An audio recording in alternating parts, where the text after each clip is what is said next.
Kiliato veoideko Eloika aroi memeko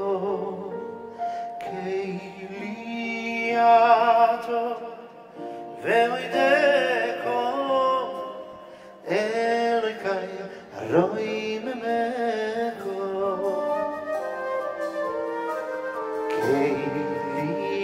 Kiliato veoideko Eloika aroi memeko Kiliato veoideko Eloika aroi memeko Oidu Lashem Kitoi Kilioilo Chastoi Oidu Lashem Kitoi Kilioilo Chastoi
soidecha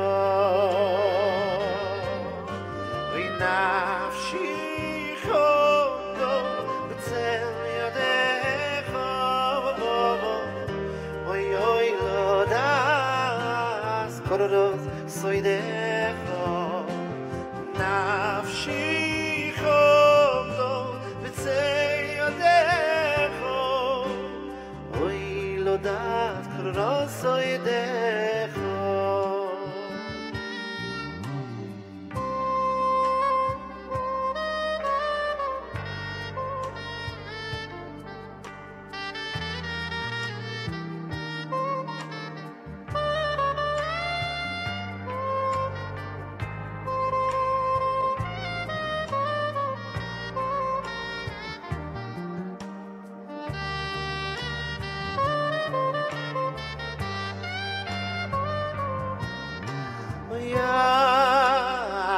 Yanim zmirois v'shirim eroi ki yelev v'cho nafshi samaroi oy nafshi b'tzel yadecho lo das kororos soidecha nafshi chodo b'tzel yadecho lo das kororos soidecha nafshi chodo b'tzel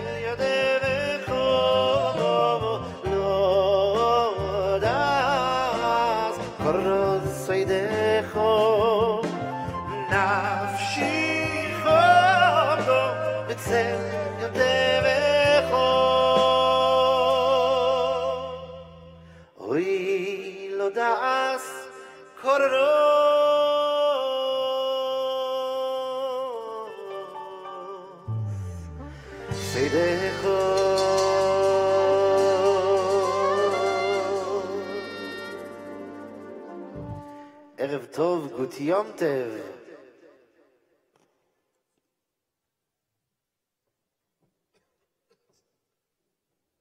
יום טוב. ישראל הרשטיק. אחיה גרינברג, על הקלידים והנגנים. Welcome everyone.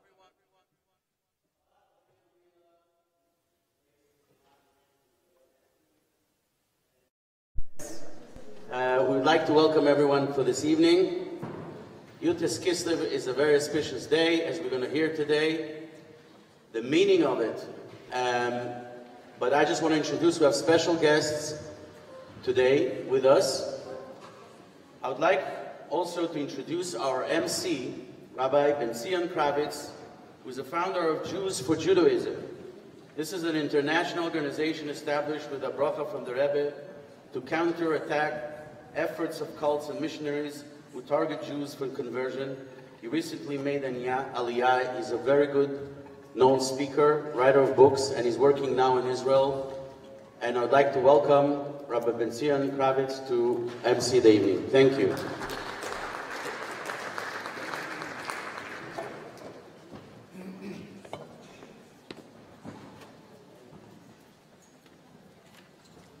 Welcome everyone.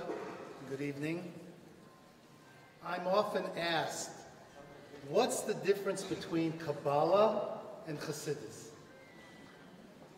In the words of Rabbi Shlomo Schwartz, known as Schwartzy, who I had the privilege to work with him together on college campuses in California for many years, he said this: Kabbalah is Jewish mysticism. How about now?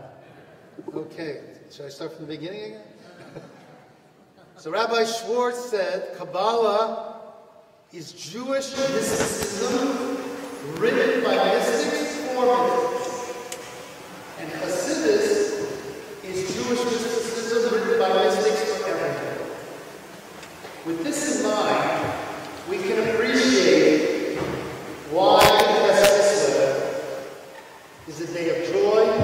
celebration, and deep spiritual meaning is in this tradition. As you're aware, this is the day that not only marks the release of Rabbi TALBIYA-MAMILLA from imprisonment in 1798. It also represents the liberation of the teachings of Jesus, allowing this inner dimension of Torah to reach everyone. After the release of the Alter Rebbe, a simple Jew who witnessed the tremendous celebrations of YUD Kislev, he asked the chassid, "Isn't this a little bit too much? One rabbi was arrested, later he's released, and we make a festival?" The chassid answered with a mashal, a parable. He said there was a wagon, and it was traveling along a muddy road, and it sank deep into the ground.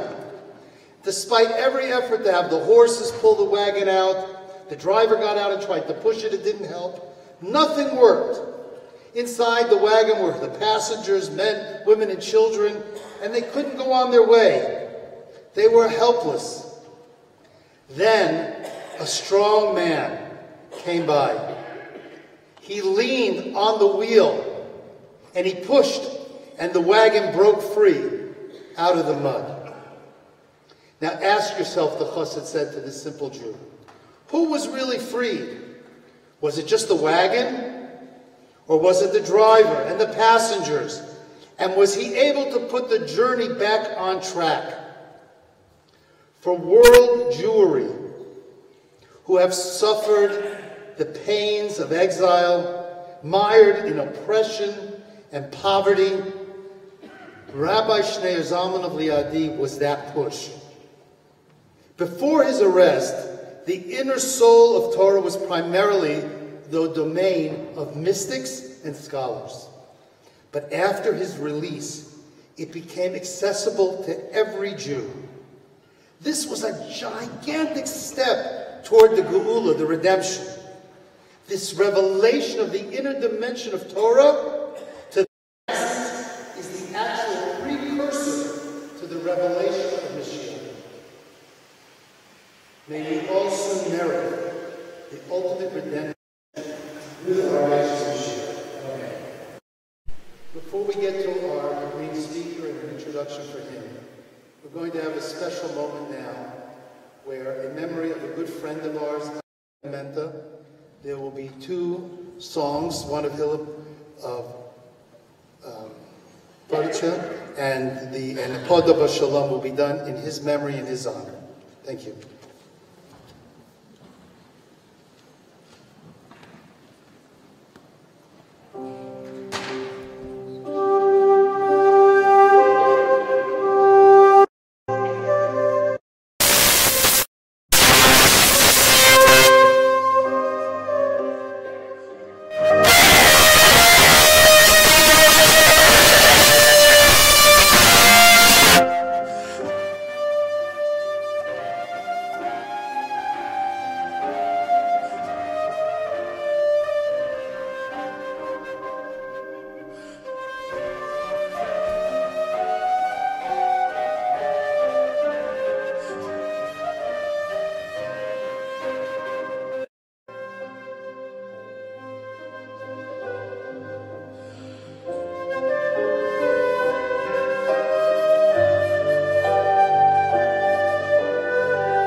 Welcome again, everyone, to our joyous celebration for YUD KISLEV. For those of you that just came in, I have been appointed as MC for the beginning of the program. I'm Rabbi Ben Sion Kravitz, founder of Jews for Judaism. This evening, we are privileged to hear uplifting and inspiring words from Rabbi Simon Jacobson, a scholar, teacher, and a personal friend of Argentine President-elect. Rabbi Jacobson and I first met in the 70s when we were students in yeshiva. I was especially impressed that he was a choser, a maniach of the Rebbe, someone who memorized the words of the Rebbe when he spoke in 770 on Shabbat, and then later recorded these for posterity. Today, Rabbi Jacobson is the founder and head of Meaningful Life Center, where he makes timeless Jewish wisdom accessible and relevant to a broad audience from all backgrounds. He is also the author of the best-selling book, Toward a Meaningful Life, which distills deep Hasidic teachings into practical guidance for modern life. Rabbi Jacobson's wisdom and inspirational approach demonstrates something relevant for tonight. He embodies and promotes the path of the Alter Rebbe that I mentioned earlier. to bring the teachings of the inner dimension of Torah to everyone. And this brings Mashiach one step closer. It is my honor to introduce our keynote speaker and a short 1-minute video that will precede his speech. Please join me in a warm welcome for Rabbi Simon Jacobson.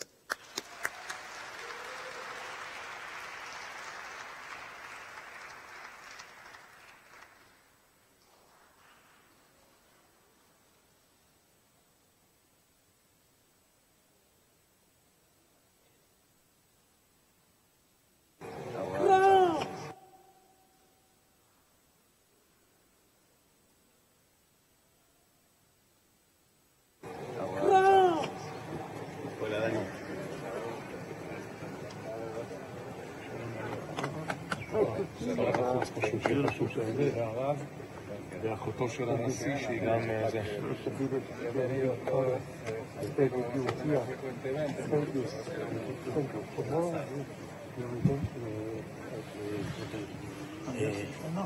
If you want, we can go to there, take the video.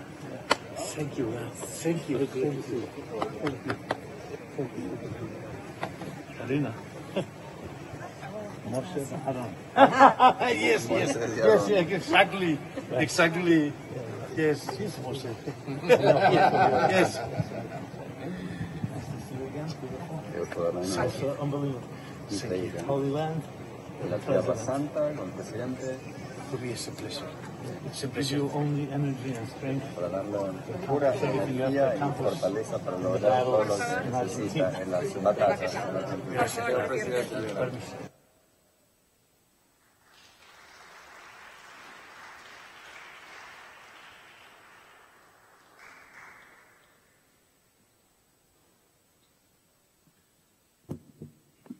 You haven't seen such an introduction yet, right? Good Yontav, everyone. Chag Sameach. L'shana Tova. The Limud Achsidus, the Bedarkei Achsidus, the Kosevu v'Sichasemu.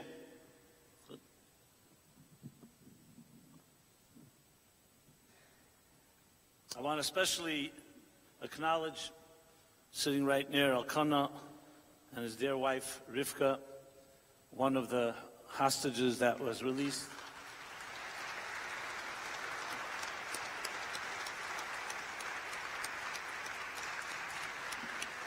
Yeah, let's stand up.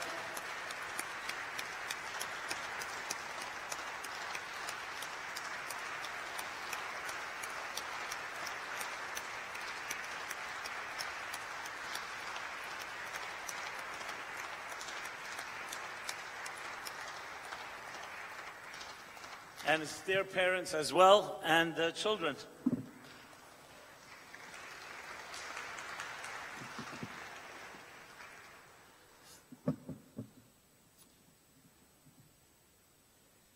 So how does one honor a unique and special day like YUD Kislev, known by Chassidim as the Rosh Hashanah of Chassidus? And the truth is that it really is an honor of the Jewish people in general. They titled this evening, Unbreakable. We see that in the spirit of Elkanah and his family, and the hundreds of others and thousands of others. And if you're honest and not just using cliches and canned lines, it's not an easy thing to stand here and try to somewhat put it into words. Last time I was here in Jerusalem, it was exactly 6 months ago. I was at the Kotel with President YYD that you just saw of Argentina, and with Prime Minister Bibi Netanyahu. And little did I know at the time that it was that night, Thursday night, the 17th of Sivan, June 13th, as I said, almost 6 months ago, that night they would launch Israel, the Operation Rising Lion. Hein Am Kilavi Yokum, to take out the nuclear and the different military individuals in Iran. So standing here now, Yutas Kislev, I'm thinking about the juxtaposition of those events and all the trauma and triumph that we have endured the last few years, talking about what the world calls October 7th, that we call Shmini Atzeret and Simchas Torah. And I have to share with you something that I feel is just simply mind-blowing. And I don't think overstating the case. You know, when you live in a moment, it's hard sometimes to see the bigger picture. But one of the most powerful, you can say, resources we Jews have is that we're always able to look at the small picture and then stand back and look at the bird's eye view in the context of history. And when you do that, besides the fact that you get a much clearer panorama of events, you also can achieve a certain level of calm even amidst all the turbulence, because you just see that it's a long story, it's a narrative that's not over. So I want to share that with you. I don't know if China is not so popular these days, but I'll share it anyway.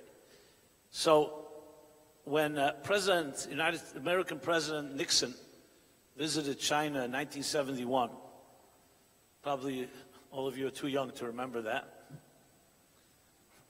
Huh? You look young to me.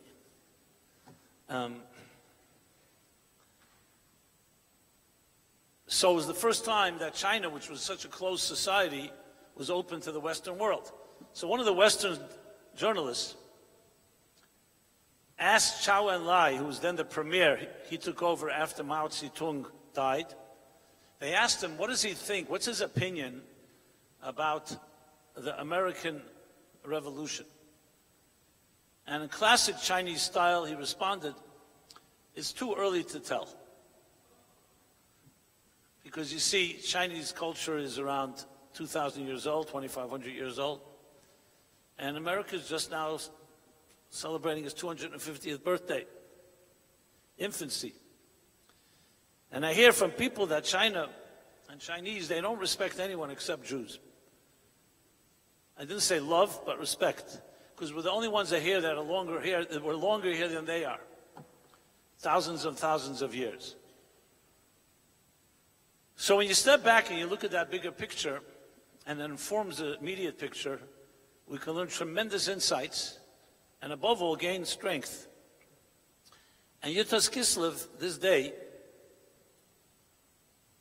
in the year 1798, is the date when the Baal HaTanya, the Alter Rebbe Reb Shneir Zalman, was released from prison. And that too, I think, is not fully appreciated without seeing the historical context. So I'm going to try to juxtapose those two. And what is even more, I think, unique and powerful about, we call it Jewish psychology and Jewish thinking, is that every macrocosm also fits into the microcosm, which means all of this serves a personal lesson. So as big as these cosmic events may be and historic events, they also reflect in our internal psyche, in our internal lives. And that's where it really all comes together in this very eloquent, yes, painful, but eloquent, you can say, symphony of history that we, as Jews, have been privileged to be a witness to, more than a witness, players in the game that have actually changed the narrative. There was this secular, enlightened teacher who came to a Jewish school, and she wanted to prove that the children there are undereducated and not familiar with the important events in the world. And one of the ways she did it, she asked the class, a bunch of yeshiva boys, the question was, what major event happened in 1798, 1799? And so one of the little yeshiva kids said, the Alter Rebbe was released from prison, Yutes Kislev. And she begins laughing, cynical, dismissing him. And she says, who's the Alter Rebbe? What, prison, what? So what happened in 1798? She says, everyone knows.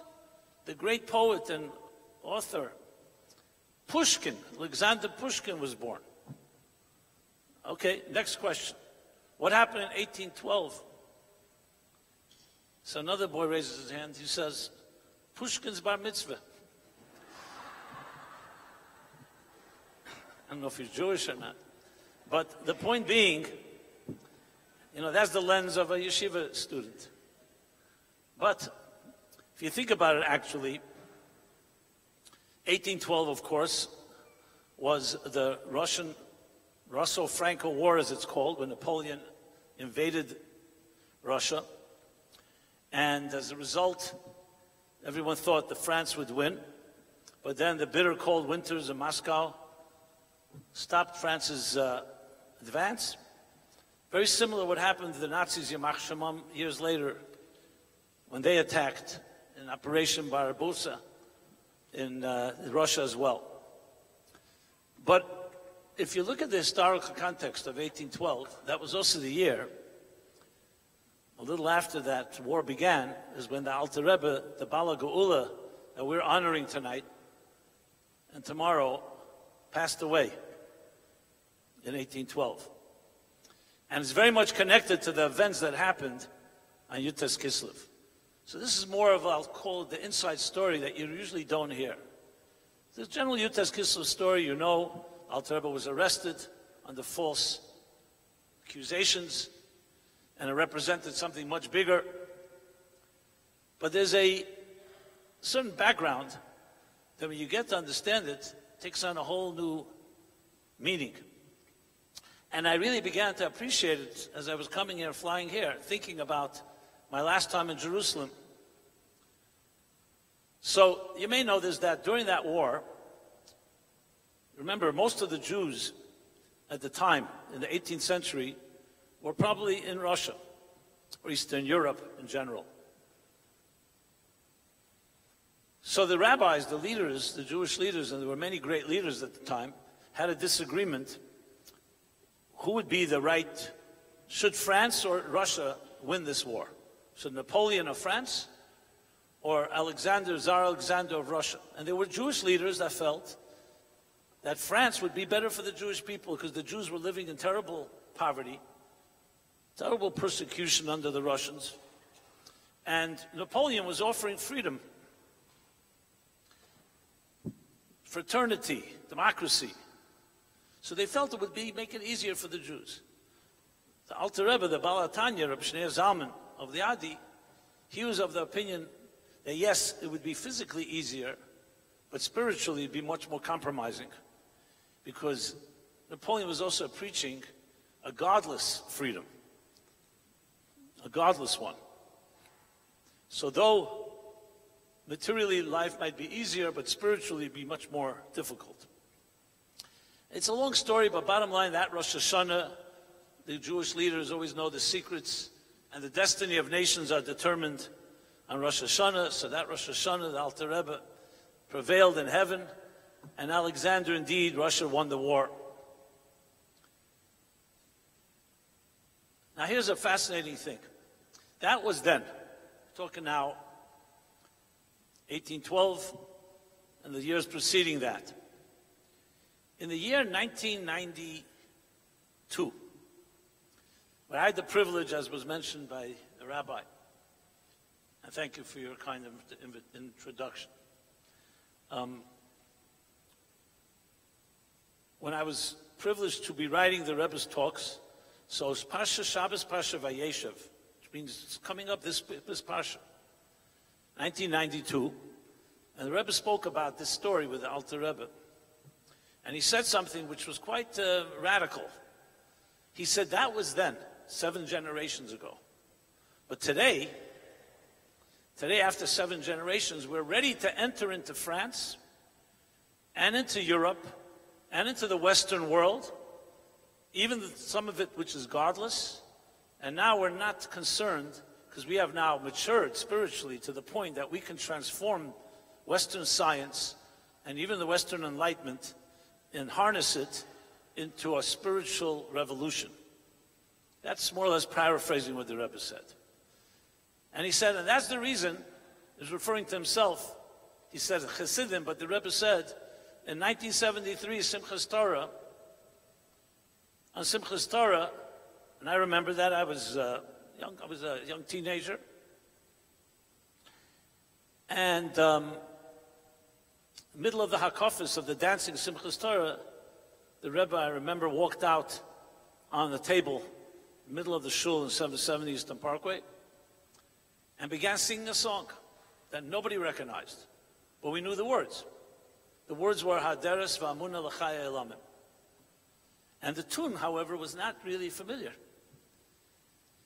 Until after maybe 5 or 6 stanzas of Haderes v'amuna, there was a group from France, guests that came for the holiday, and they were standing like, I remember a little behind me where I was, and they suddenly realized that the Rebbe is singing the Marseille, the French anthem, the famous song that has become a song, Haderes v'amuna l'chaya elamim, habina v'abracha l'chaya elamim. But the Rebbe was singing it like a Jew sings it, you know, so it didn't sound very French. Like a Rebbe sings it. And now in 1992, so we're talking here almost 20 years later, he's explaining why he did that.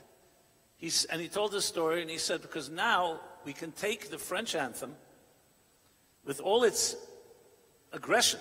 It's a very aggressive song, and its words are aggressive. Those that speak French probably can translate it for us. And take that and transform it into Haderes v'amuna l'chaya elamim, that we're praising God's greatness and exalting God's name with the French anthem, the one that the Alter Rebbe felt 7 generations before that we weren't ready. And we weren't, but now we are. So here we go. 6 months ago, I come to Israel at the request of President TALBIYA-MAMILLA. It's a whole story how we became friends. Something from heaven. I can't really fully explain it. As you see, he's a very good hugger. From the best I've seen. Not that I've necessarily did any professional surveys, but he's a good hugger. He has all the dynamics, and he doesn't let go. And he called me and told me that he wants to go to Israel to hug the Kotel. Now, I don't know how you can't hug a Kotel quite like you hug a person, but he managed. And he'd like me to come along, so I did. This was 6 months ago. Again, little did I know what would be unfolding here. Okay, long story short, I come from New York, he's coming from Europe. He was, I think, in Rome first. And we meet and we hug. He hugs me all the time. Whenever we meet, he's hugging me. He sends me WhatsApp memes, or whatever they're called, emojis. What's the difference between an emoji and a meme? Anybody know? I didn't figure that out yet. I'm from the older generation. Okay, regardless, he sends me these memes of hug, hug memes that like they're emotion, with emotion.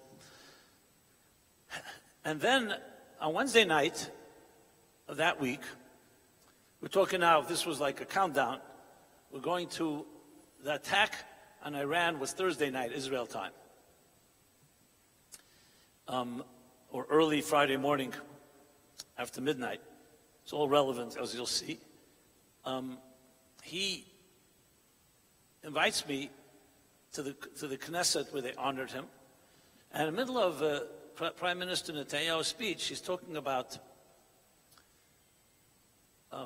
quoting Torah, quoting God, quoting the Lubavitcher Rebbe, all in honor of this Catholic president of Argentina called Javier Milei. And in the middle of nowhere, Prime Minister Netanyahu mentions there's a verse in the Torah that Bilam, our enemy, blesses the Jews with the verse, Hein am kilavi yakum, Ukariyas Nasa. Behold, a nation that rises like a lion. And I noted, strange, why this verse of all verses? Okay, that's Wednesday night. Thursday night, they closed down the KISLEV, and President Milei, Prime Minister Netanyahu, myself, the ambassador of Argentina to Israel, and a select few others were there. We're at the wall, all the hugging, and then Netanyahu and Milei and those that were there started saying a tefillah. Hine leyonim v'layishin Shemer Yisrael. And again, I noted that Netanyahu is saying it loud. Shemer Yisrael, he says. Okay. Then he asked President Milei for permission. He wants to stand at the Kotel privately and daven. And he moves to the side, like a few feet away. He asked for a talis, puts on a talis, and says some prayer, and then he takes out of his pocket a note and puts it into the wall. Later we would know that note says, Hein Am Kilova Yokum, signed Binyamin Netanyahu. On top was B'Sayeta D'Shmaya, with God's help. Okay, I went over to him and I said, because maybe it'd be a good idea to bring Milei over, to reconnect. There was a disconnect, but it was like, so we all got together. That's when the famous picture was taken, all of us standing at the Kotel. Okay, this is around 8:30 p.m. Thursday night. Again, I have no clue what was coming. Milei probably did have, but nobody's rushing anywhere. A few hours later would be this attack. We go from the Kotel to the tunnels, going for a full tour, another 45 minutes probably. And we see the remnants of Bayis Sheni, the second temple, the remnants of the first temple. And everyone's very intrigued and looking at different coins and other things that they discover in these tunnels. Okay, finally around 9 o'clock, Bibi Netanyahu goes off his way. President Milei, myself, and a few others go back to King David Hotel, and we're scheduled to go on a flight. I'm going back to New York at a 12:30 after midnight flight, and Milei was going to Madrid, different flight. Around 2 a.m. on the plane, sitting with my wife, and she says to me, look at your phone. We had Wi-Fi. And I check it out, and it says Israel just attacked Iran. I'm looking to attack Iran, and what is the operation called? Hein Am Kilovi Yakum, Operation Rising Lion. And I'm starting to piece all the pieces together, and I said, one second, we just took off on a plane. I look, we were the last flight out of Israel, literally. They closed the airport afterwards. And then we all know what happened next. And I started thinking to myself, I feel I was just part of history here in the most dramatic way. And everything started coming together, and here's the YUD KISLEV connection.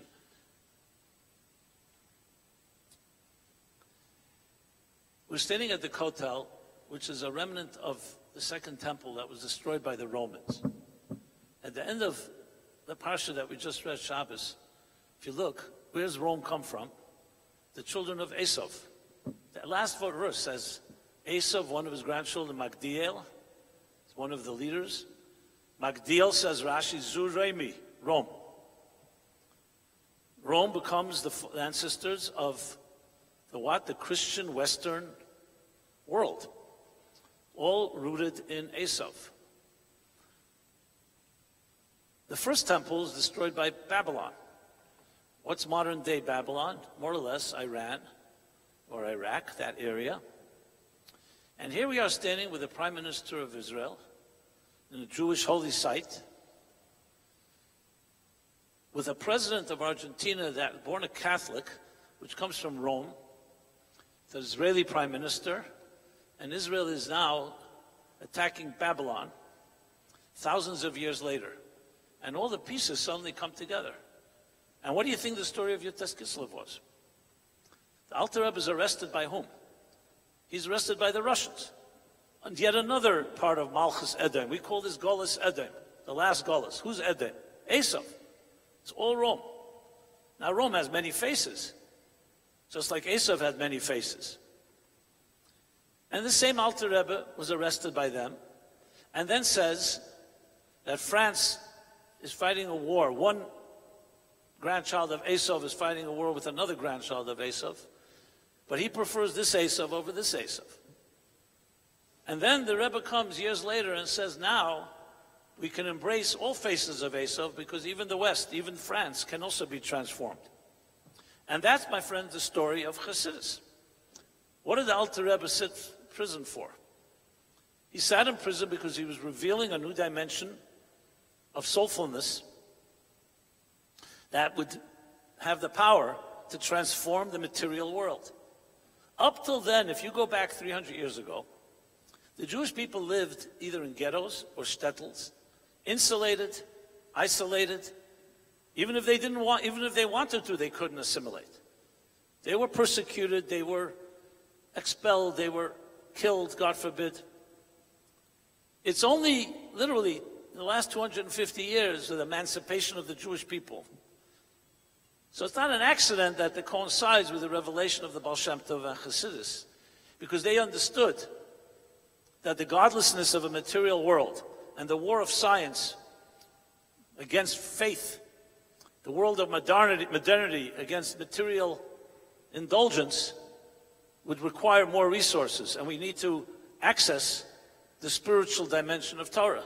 That's essentially Yutas Kislev in a nutshell. So it's essentially a war with the Esavs of this world. We can talk about the East, Asia, Far East. It's another discussion. But 4.5 billion people on this earth, 2.5 billion are Christians, 1.8 billion are Muslims. So they come from essentially all from Avram Avinu. Avram had a son called Yishmael and Yitzchak. Then Yitzchak has a son, Esav and Yaakov. They're fighting wars from even in the mother's womb. And those wars are what's playing out in the world today. So when you look at the components and you step back, this isn't just some type of immediate war that began in 1948 or 1967 or on October 7th. It goes back thousands of years. And it also helps us understand what is the war about. It's a war over God, basically. How can we make peace between the divine and the material and this world? That is essentially what the Torah came to achieve, and that's what Chassidus comes to achieve. And all this is coming together. I'm 2 a.m., 3 a.m., flying back to New York, coming from the hotel, standing there with Milei and Bibi, and the unbelievable miracles that happened in Iran. I'm not suggesting, of course, that we don't have our challenges. I'm not saying it's all just beautiful. There are plenty of difficulties. We still have to deal with an Esav and a Yishmael of different sorts. However, when you see it this way, you begin to realize that Yutas Kislev is not just a holiday for Chabadniks or for a few parochial individuals. It's actually a historic day. And I would even say a historic day even for the non-Jewish world, if you really broaden it. Because it's about, ultimately, the integration between existence and its purpose. That's the context. But I want to bring it back to the microcosm. Because at the end of the day, that's all fascinating and interesting. And for the record, yes, I've shared it with President Milei. A very spiritual man. I've never seen a world leader like that. And he is a true friend and lover of Jews and of Israel in the deepest possible way. Meaning, I feel confident, as I would with a brother and sister, of his loyalty, so to speak. So that itself is also a divine act. God chooses the leaders. There's much more to say about that, but I want to bring this back to the personal, to our personal lives. Because Yaakov and Esav also exist right here, a microcosm in each of us. It's called the Yetzer Tov and the Yetzer Hara. You've heard of that, right? Going back to a little Hebrew here. It's called the divine soul and the animal soul. The whole Tanya, Yutas Kislev, the author of the Tanya, it's all about the battle of the two souls, another battle. And it's the battle of Yaakov and Esav within each one of us. So maybe to contextualize it, There's a story, a parable or anecdote they tell, where little Lucy comes home from school. She's all confused. She's studying biology, the origin of our species. This story may have been told in this synagogue. And she asks her mother, where do we come from? Where do we originate from? So her mother breaks out into a warm smile, beaming, sits her down. I was looking forward to this day to share some of our ancestry, our yichus. And she shares that we had a grandmother that came from a little town in Poland and a grandfather in a shtetl in Czechoslovakia. A few generations back, we had a great-great-grandfather who wrote a very important work in halacha, Jewish law. And the farther back we go, the better it gets. Avram, Yitzchak, Yaakov, Sarah, Rivka, Rachel, Leah, Adam, Chava, and Gan Eden Mekedem, in Garden of Eden in paradise. Beautiful. Beautiful genealogy. Okay, her father comes home, Lucy's, and she asks her father the same question. And he, in stark contrast, his face becomes all ashen and disturbed. He says, I've always rued this day. You know, brace yourself, sit down, and I'm going to share with you where we originate from. Well, millions of years ago, from a thing called primates, apes. And before that, amphibians. And before that, one-celled bacteria. As far back as science has figured, goes back to a ball of gas, like 14 billion years ago. Okay, so you can imagine Lucy's really confused. She runs back to her mother, and says, I asked Dad the same question I asked you, very, very different answer. And she smiled again and said, well, we both told you the truth. Your father told you about his side of the family, and I told you about my side of the family. So there you have it. You've heard it here first. The ultimate reconciliation between evolution and creationism depends which side of the family. It's simple as that. We all have the animal within us. You know, sometimes we're more conscious of it than others, and we have the divine within us. The Alter Rebbe calls it an animal soul and a divine soul. So of course you could trace each one. The question is, what's the dominant one? So I want to share with you a for me, it was a very definitive event and story that happened. Any of you have ever been to a place called Santa Cruz, California? Yeah, of course, Miriam, yes, there we go. Yeah. Just saying that if you've been there, that alone tells you a lot, you know. So I was in Santa Cruz, California, of all places, after my book was published, Toward a Meaningful Life. So the publisher sent me on a book tour. I end up there. It's like an hour south of San Francisco. And it's situated between the Pacific and the mountains. Very warm, very interesting climate and environment. Very calm. Antithetical, I am a New Yorker, antithetical to New York in every possible way. There, nobody seems to have a job. Nobody seems to be rushing anywhere. Am I describing it correctly? I bet a bunch of young men and women, they're standing there. I was wondering, are they waiting to go to a party? No, they're in bliss. In bliss. Haven't heard that word in a long time, right? I didn't ask whether it was natural or through foreign substances, but they were in bliss. Anyway, I spoke at a bookstore called Gateways, not the Jewish Gateways. It's a New Age bookstore there on Central Avenue or Main Street, one of those names. I think Main Street. And it was a few hundred people there, very comfortable.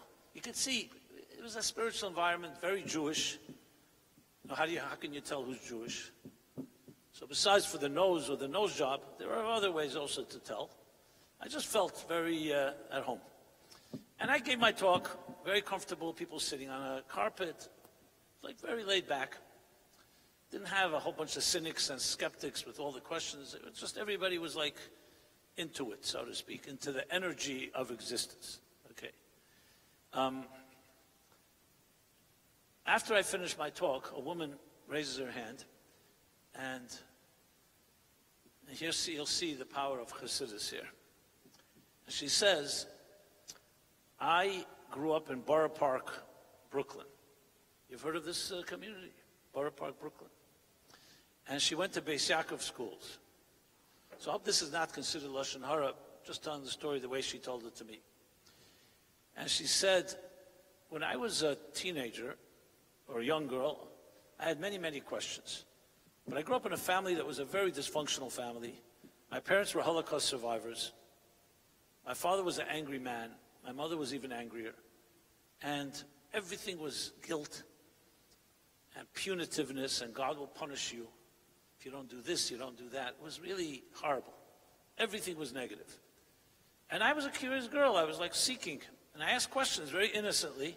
They would always shut me down in school, at home. Stop asking questions. Be a good Yiddish Meidela, Zevi the Baba and the Mama. Stop asking questions. Don't disrupt. These were the words she used. I'll never forget. She said, my soul at some point became asphyxiated. I was suffocating. I meant I didn't mean to be disrupted. I just was curious and was shut down all the time. One day, one fine morning, 17 years old, I packed my bags early morning and I left home, never to return. I went to California. The Sunset Strip scene, I think it sounded like to me that she was probably in her late 60s. Maybe some of you met her somewhere. And then she ended up in Haight-Ashbury in the San Francisco scene. And these were her words. This is all her speaking in Santa Cruz. And she said, I found my God. I found my God, if I could say it with the Mechila here in the shul, in Zen Buddhism, and a thing called, that's not an acronym for Let's Start Davening. Okay? I don't want to split. LSD. Okay, we'll spell it out. That's where I found my God. I'm sure my family sat Shiva for me, but I'd never look back. I have no interest going back there. And finally, I moved here to Santa Cruz. I haven't seen a rabbi like you, she says to me, in close to 20, 25 years. You're standing here and talking comfortably about soul, about neshama, about God, about the inner dimensions of existence. Where'd you get this from? Did you take it from Buddhism? Where did you get this from?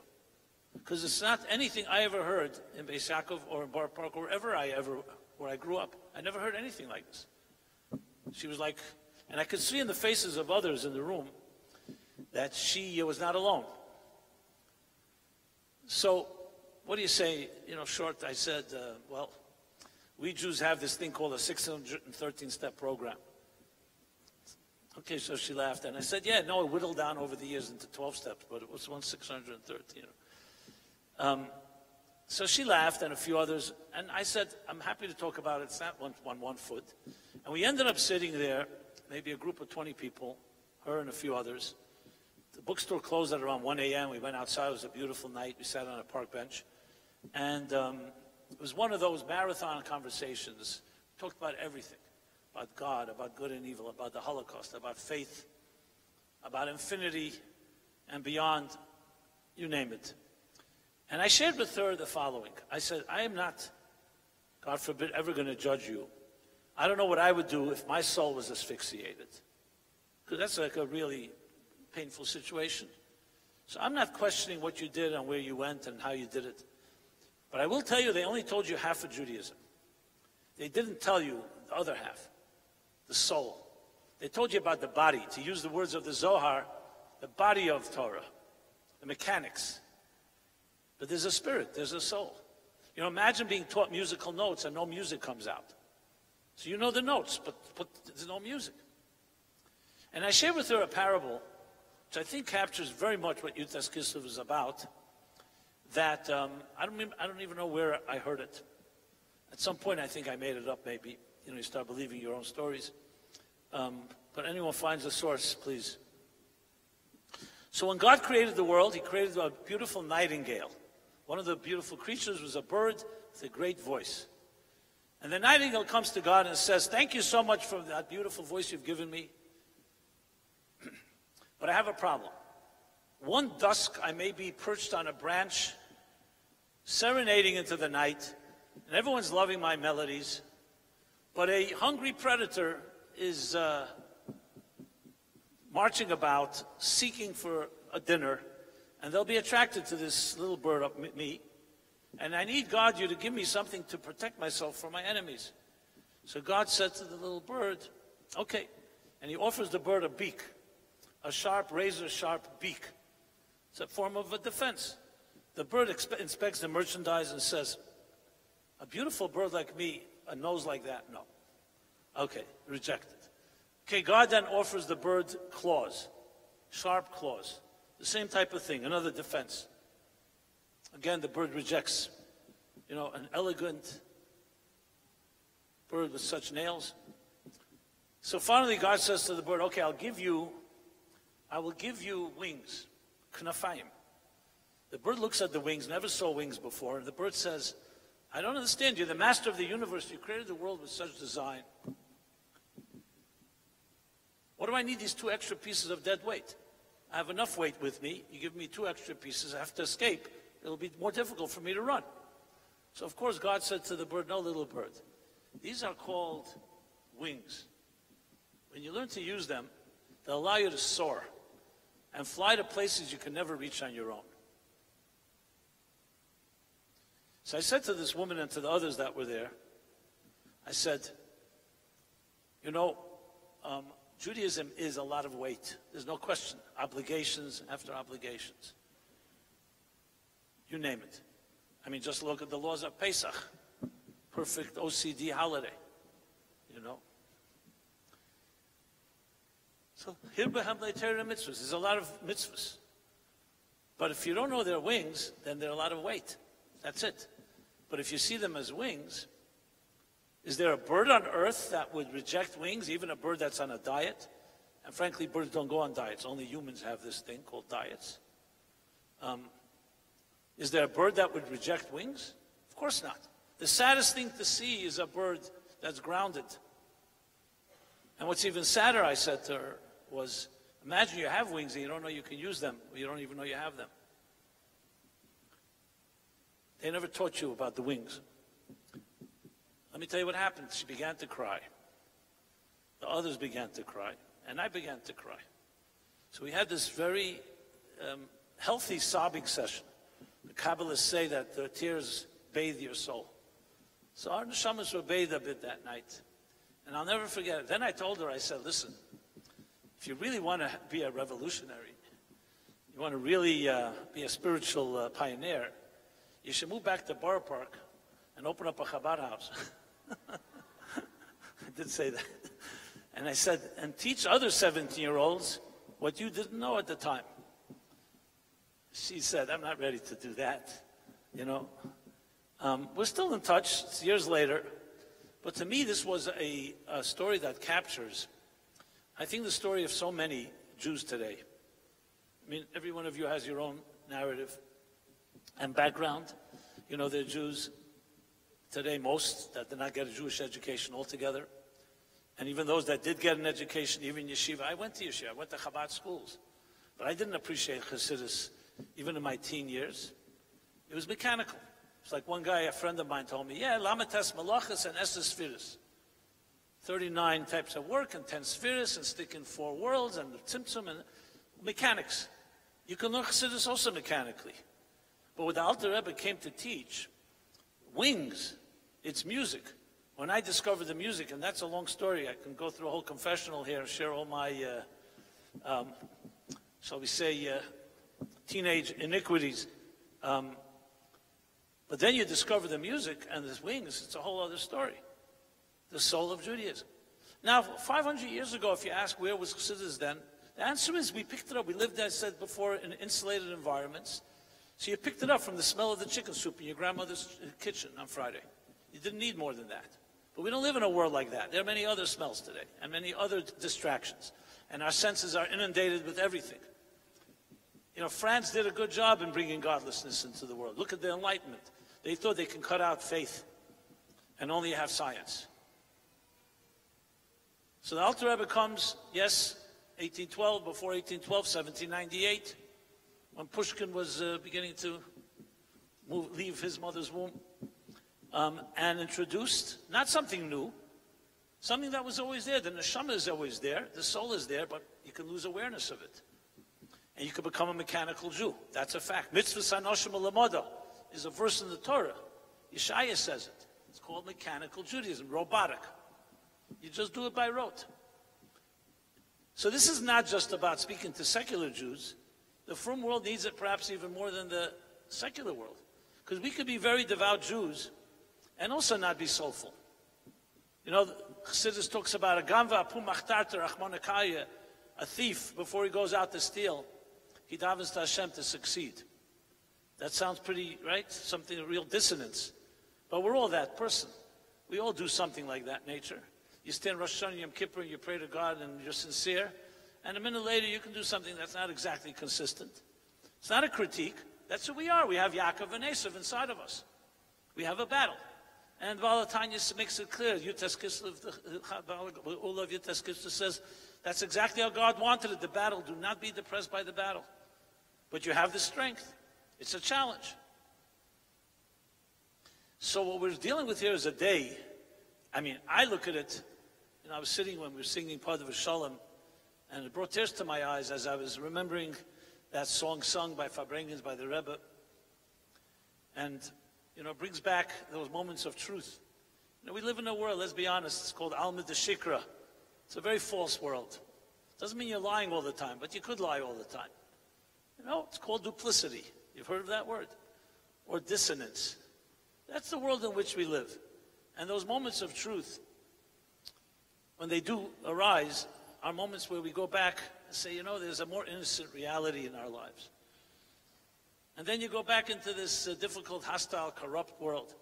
Yaakov and Esav, both microcosm inside each of us and macrocosm in the nations of the world. That was the battle between Yaakov and Esav, between Yishmael and Yitzchak.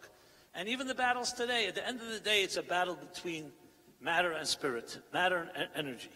But what's beautiful about Judaism and what's beautiful about Chassidus is that we're not looking one or the other. We're looking to harness. The tension between the material and the spiritual is resolved through integrating them. And how do you integrate them? By spiritualizing the material.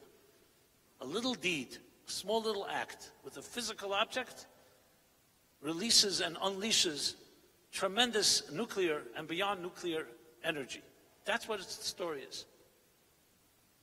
So Yutas Kislev is a day that if the whole world knew about it, would be a celebration that everybody would be partaking in. And again, both on the microcosmic level and the macrocosmic level. So when I look at President Milei, and I look at some of the events going on, there's no question that there's a mysterious script at work, invisible hand of God, maybe not always so invisible. We're all now going through 2 years of a tremendous trauma, collective, this country, and also Jews everywhere. A tremendous wake-up call. The question now is, how will we respond to this wake-up call? I was a little child during the Six-Day War, but there was a tremendous wake-up call then as well. So I feel especially this year, Yutas Kislev has particular emphasis. We're going into Hanukkah, to step back and appreciate, not mechanically, not take for granted the gifts that we have, but to begin to appreciate in deeper ways that we have here literally indispensable tools to deal with every challenge in life. How to build resilience, how to build strength, and come out stronger through all that we've gone through. You know, we'll be hearing shortly from Kana, a living martyr, a living Kodesh, and just the presence of a person like that in this room and in this country, in the world. I was with a few of the hostages a few weeks ago, actually in New York. They came to visit. They were at the Ohel for that by Trump. You just, in their presence, you see, you know, you just feel that this is the embodiment of what makes Jews Jews. Yutas Kislev is that celebration. The Alter Rebbe sat in prison, and as the Rebbe Rashab said about him, he said it's difficult to say, but he said Yutas Kislev is like the olive, that you don't see its, you don't appreciate its oil until you press it. Yes, pressure brings the best out of us, but God should bless us all, that the pressure should only be positive ones, and only ones that we self-impose, good, healthy ones, in other words. Not coming from, God forbid, enemies, not coming from fear, not coming through any other behavior and atrocities that we've witnessed. And a day like this should serve as a schus, as a merit to all of us Jews everywhere. Everything starts in Yerushalayim. Memena Tetza'era, from this city, light spread to the entire world. And I can tell you that President Millet is watching this now. First, I wasn't going to say it, but I'll say it. So behave well. I'm just kidding. You've been very good behavior. Let me just conclude with a bracha. It's an awesome day like this. Yutas Kislev, the schus of the tzaddikim, the Alter Rebbe namely, but all tzaddikim, and all our ancestors, everyone here. Generations are watching us. We are now the last leg of a marathon, and they're watching us. They pay prices. They sacrifice their lives. They lived very difficult lives. You go back 80 years ago, what was going on in Europe? 100, 200, 300 years ago, we did not have what we have today. And we are their children. They're praying for us. They watch over us. But they're also watching what we're going to do. It's time for us, if we were to take away a message, is to become, more than ever, proactive Jews. Not reactive, proactive. That means we cannot stand on the sidelines. Now, people who are in the military, people who are taken hostage, obviously, they are right there in the middle of it all. But the rest of us, even if we're not in the front lines physically, but we are part of a spiritual war, we have a responsibility. I told some of my dear Haredish friends, not mentioning names, I said if every Jew who keeps Shabbos in Israel would invite a few neighbors that don't, the landscape of this country would change. And he started laughing. He said, it's not going to happen. I wanted to cry. What do you mean it's not going to happen? Brothers and sisters, we're one family. What's going on? I said, why won't it happen? He said, we don't trust each other. So I said, so start. What stops you from inviting a few people to your table this Friday night? I'm saying it's even simple things, and this is the essence of what Torah is, what Neshama is, what Ahavas Yisrael is, what Chassidus is.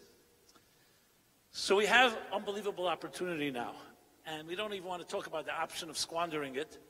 We have to think in terms of what can we do to harness it, become a proactive Jew. And I always love to share and conclude with my fathers. He always would tell me there are three types of people. People who make things happen, people who watch things happen, and people who ask what happened. So make things happen. Jews have always made things happen. There are global shifts taking place in the world. Yes, the Esav and the Jacobs and the France and the United States and the different faces of Esav. But we are right there in smack in the middle. Yaakov, and before that Yitzchak and Avram, it all starts from there. You are the Avram, Yitzchak, Yaakov, and Sarah, Rivka, Rachel, Leah of this generation. We are. And a day like this, we reinforce and we recommit. Become a proactive Jew, or even more than you've ever been till now. And that's not easy, it's very easy to do today, whether it's in person, whether it's through technology. And may we merit the day that is right before us. As Yeshaya Novi said, Lo yareyu v'lo yashchisu b'chol har kodshi, there will no longer be evil and destruction in this holy mountain.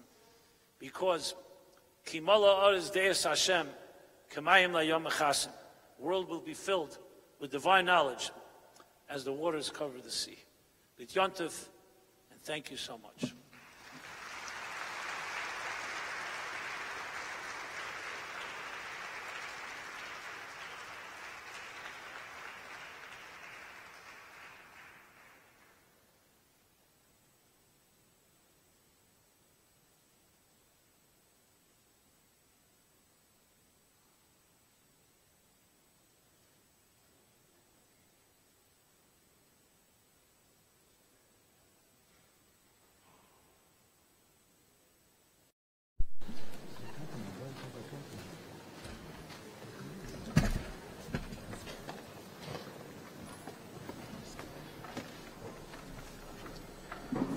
Thank you so much. I'll be seeing Jacob soon. We'll be continue and we'll do like a musical break, a few Hasidic menigunim, and then we'll continue with the second half of the evening, which is to introduce and to have to welcome Elkana Bochbut that is with us. But first, Suli Kerstik and the orchestra, please.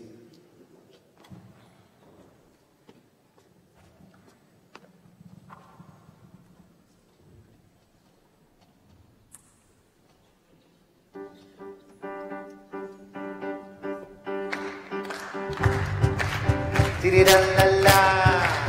Ay, ay, ay, ay, Tzoma, lecho nafshi.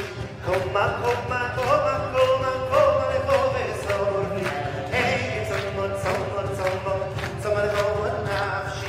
Koma, koma, koma, koma, koma, lecho vesori. Ay, ay, ay, di-di-da-dam. Di-di-da-la-la, di-di-da-dam.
Mama, mama, mama.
אני מאמין, אוי באמונה שלמו, בביאת המשיח, אני מאמין, אני מאמין, באמונה שלמה, בביאת המשיח, אני מאמין, משיח,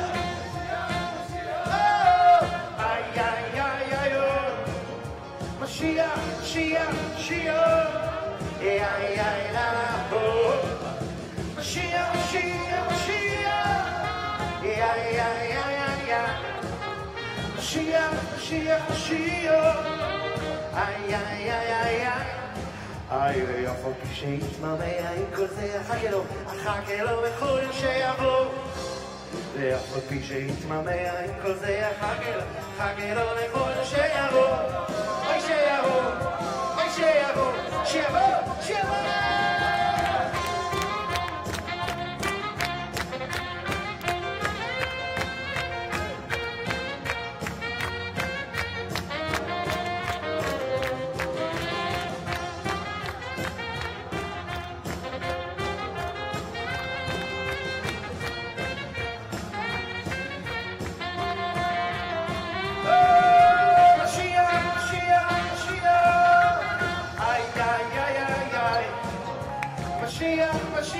Mashiach, ay, ay, ay, ay, hey, hey, Mashiach, Mashiach, ay, ay, ay, ay, ay, Mashiach, Mashiach, Mashiach, ay, ay, ay, ay, ay, ay, ואף על פי שיתמלא, שיבוא, שיבוא, שיבוא.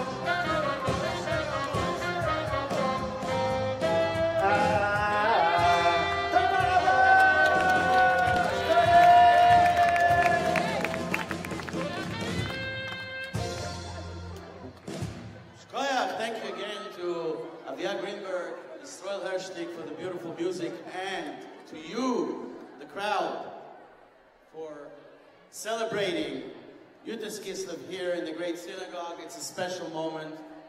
I think Rabbi Jacobson was able to transform our intellectual into the emotional, and since we're getting to the second part of the evening, which is emotional, I'd like to call upon emotional MC, someone who has a lot of regesh, but also a lot of sechel, a lot of content, a philosopher, a gedeot, a writer, a publisher, a good friend, and an excellent speaker by himself. But tonight he's going to do us a favor of doing introductions. Reb Udi Hershler, please, it's the third time you're with us. Thank you for being here with us tonight.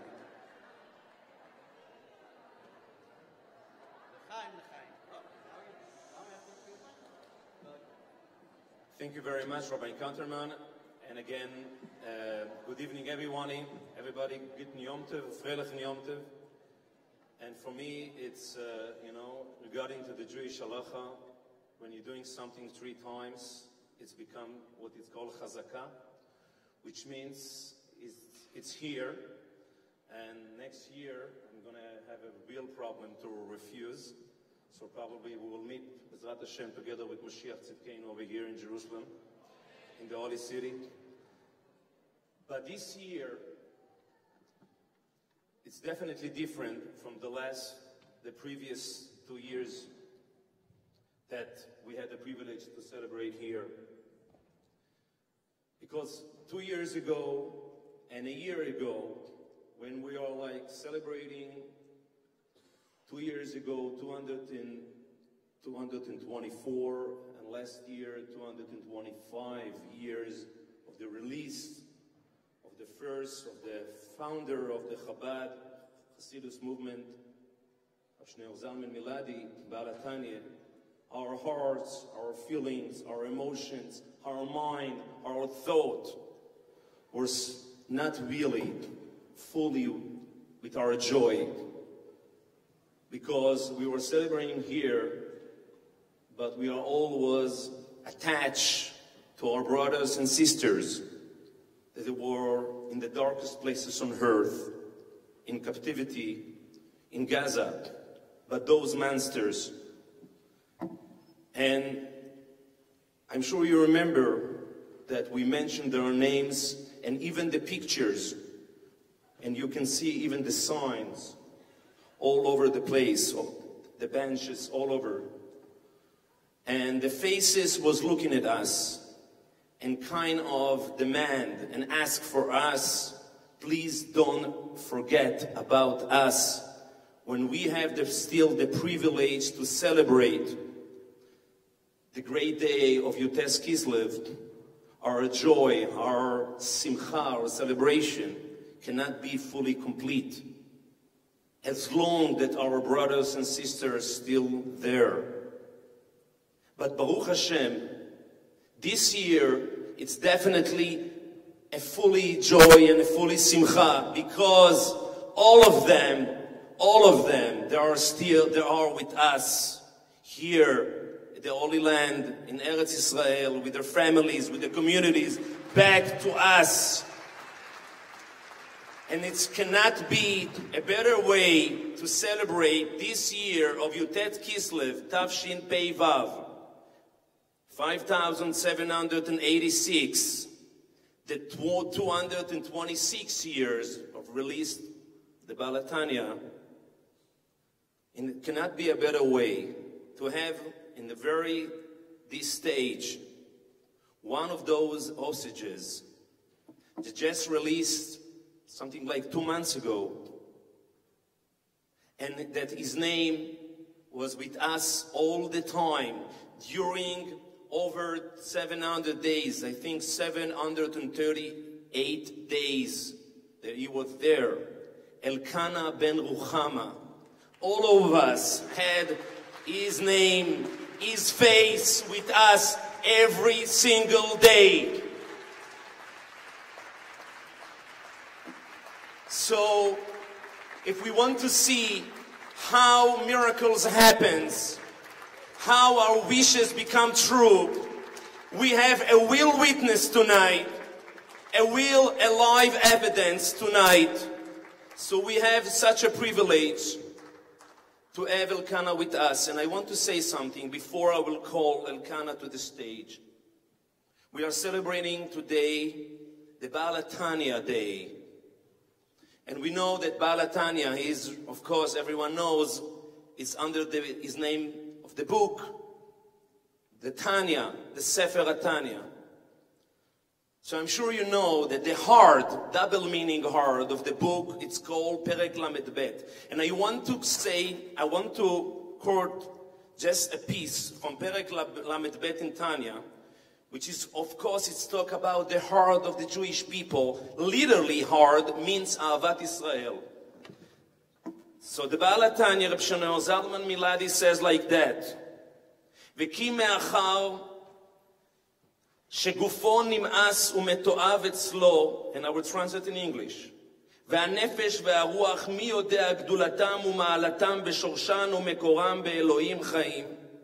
As long that we understand that the body is definitely not our main focus, that's not what important in life, to focus in our physical body. As long that we understand what is less important and what is the main thing that we have to be focused in, then we understand if we will understand that the spiritual level, that our spirituality, that our spirit, that our soul, that is the main focus in our life, then we will be capable to connect one to each other and to feel like a real body, because as long that everyone is focused on his own body, it means that he focuses on his own ego, on his own needs, physical needs. He will never be able to connect with his friend, with another Jew. And therefore, says the Alter Rebbe, Nikreu kol Israel achim, literally brothers, kipshuto, mamash. Why? Because mitzad shoresh nafsham be'ashem echad rak agufim mechulakim. Because they are literally sharing the very same one spirit, only the body divided. And therefore, lachen haosim gufam ikar v'nafsham tefela, that they are the stand, that the body is just a vessel to the soul. Sorry, the opposite, that making the body, which is the vessel, as the main focus, and the spirit, that's less important. They will never be able to feel a real love and unity among them. So the only advice is to be focused on the spirit level. So I want to say, and I will finish with that unfortunately, we were lucky. Unfortunately, we were lucky to have those 2 years of, in the IT, it's called accelerator. It's a gym. In order to understand what is important in our life as one people, as the Jewish people, and what is less important. And each of us was ready to sacrifice his body in order to protect our soul, to protect our brothers, and to protect and to fight in order to bring those brothers and sisters out and to bring them home. Each of us. And that accelerator, it is a lesson for generation. And we will never forget.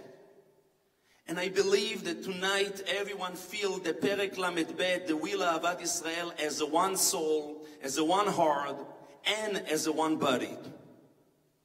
So, brothers and sisters, ladies and gentlemen, I have a real zchut, privilege, to call to the stage Elkanah Buchbut, our brother Elkanah Buchbut. Please, Elkanah. Please.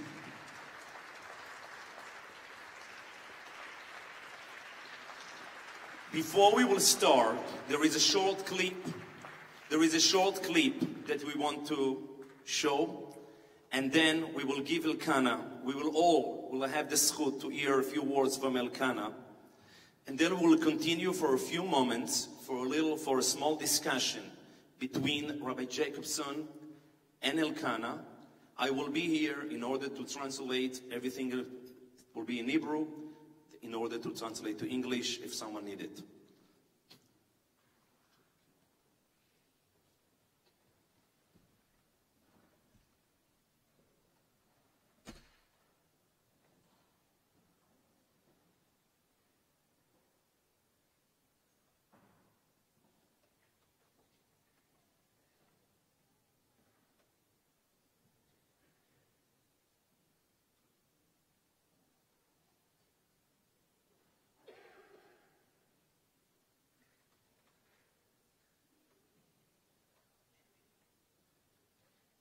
Okay, there is some problem, so we will go direct.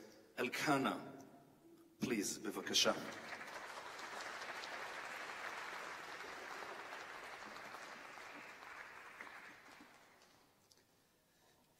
ערב טוב לכולם. אני עומד פה מולכם. אני נרגש לא פחות מכל אחד פה. ורואה בעצם את הנס שקרה לי איתכם ביחד.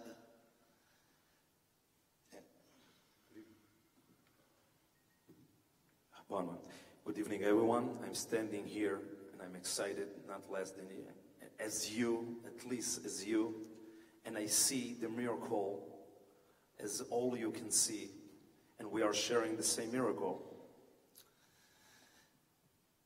אנחנו כעם יהודי, כעם ישראל, עם שעבר המון אתגרים והמון מלחמות.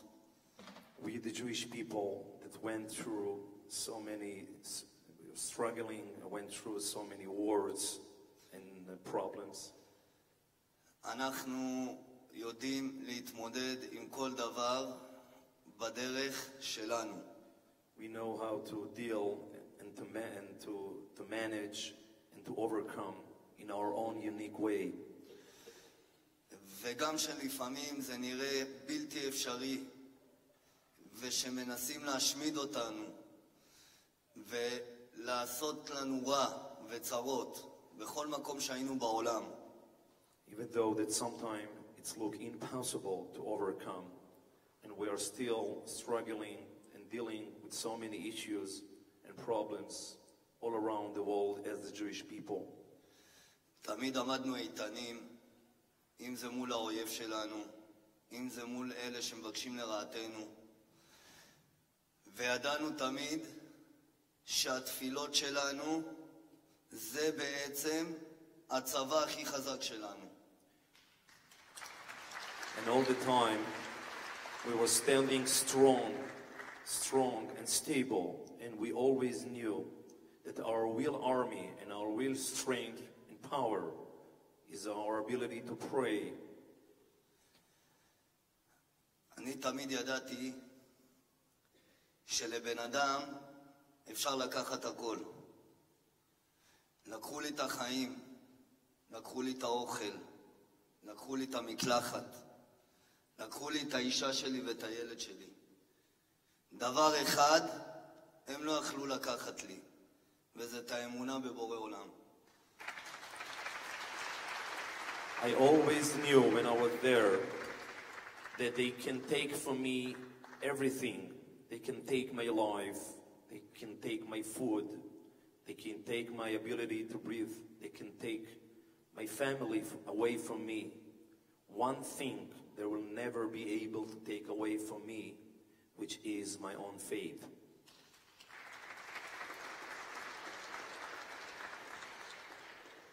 בזכות האמונה הזו ובזכות האמונה שלנו כעם ישראל, כוחנו באחדותנו, אנחנו עם חזק כשאנחנו ביחד. אין צדדים, כולנו ביחד. רק ככה אנחנו מנצחים. Through that infinity of faith, the power of faith, the strength of faith, that what gives us the ability to unite it and to keep ourselves as the one people, as a one body. חשוב לציין שהמלחמה שלנו היא לא נגמרה. נשאר לנו עוד אח אחד אחרון שחייב לחזור לקבורה יהודית בבית. It's very important to mention that our fight still not come to the end. As long that our brother, Ran Vili, he have to come back and to bury as a Jewish boy in a Jewish way, in a Jewish land. אני רוצה באמת להודות לכל אחד ואחד מכם על התפילות שלכם, על האמונה שלכם. רק שתדעו שאני הרגשתי את זה כל רגע בפנים. I want really to thank and I'm grateful for each of you, for your prayers, for your thought, for your care. And I want to say that I felt that every single moment that I was there. Thank you, all of you.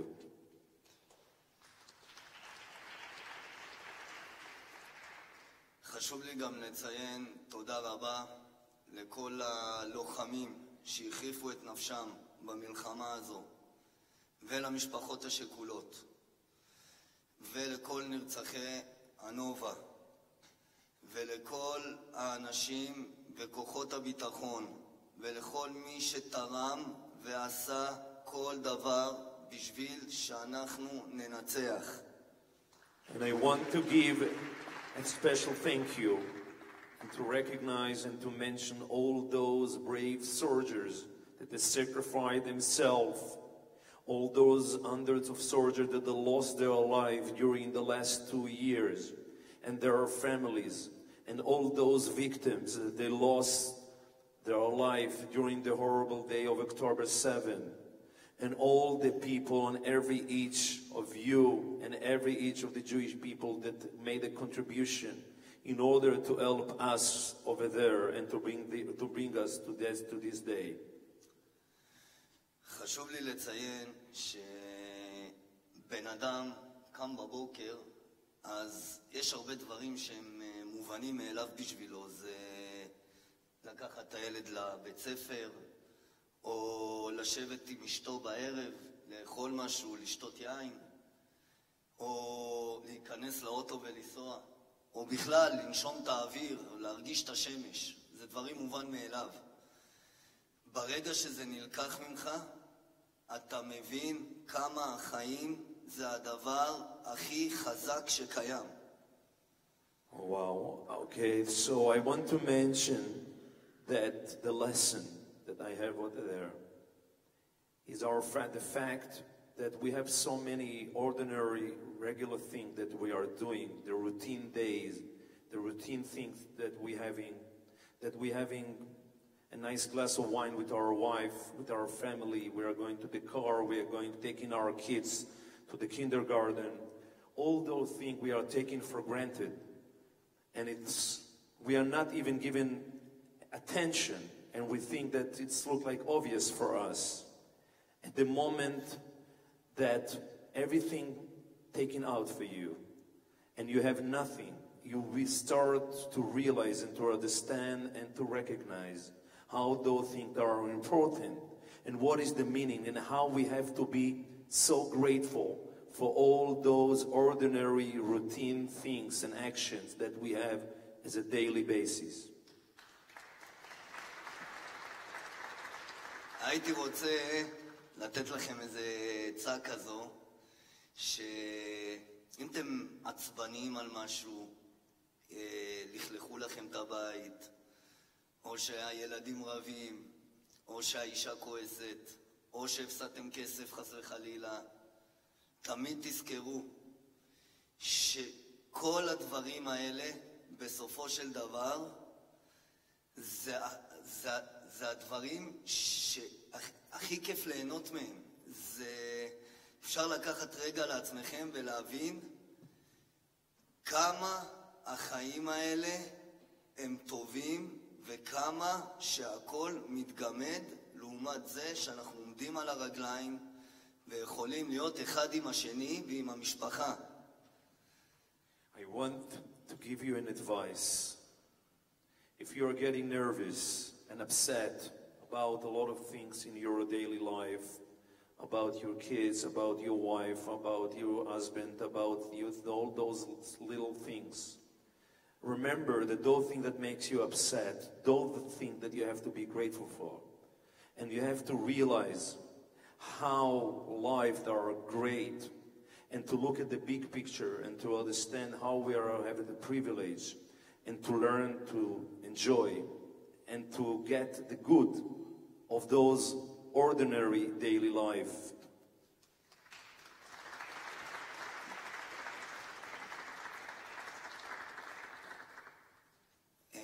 אני אספר לכם על כמה דברים באמונה שלא יכולים לקחת, שגם כשלא חג חנוכה הקרוב מתקרב, ואני ידעתי שחנוכה, כשהייתי שם, אבל לא היה לי חנוכיה.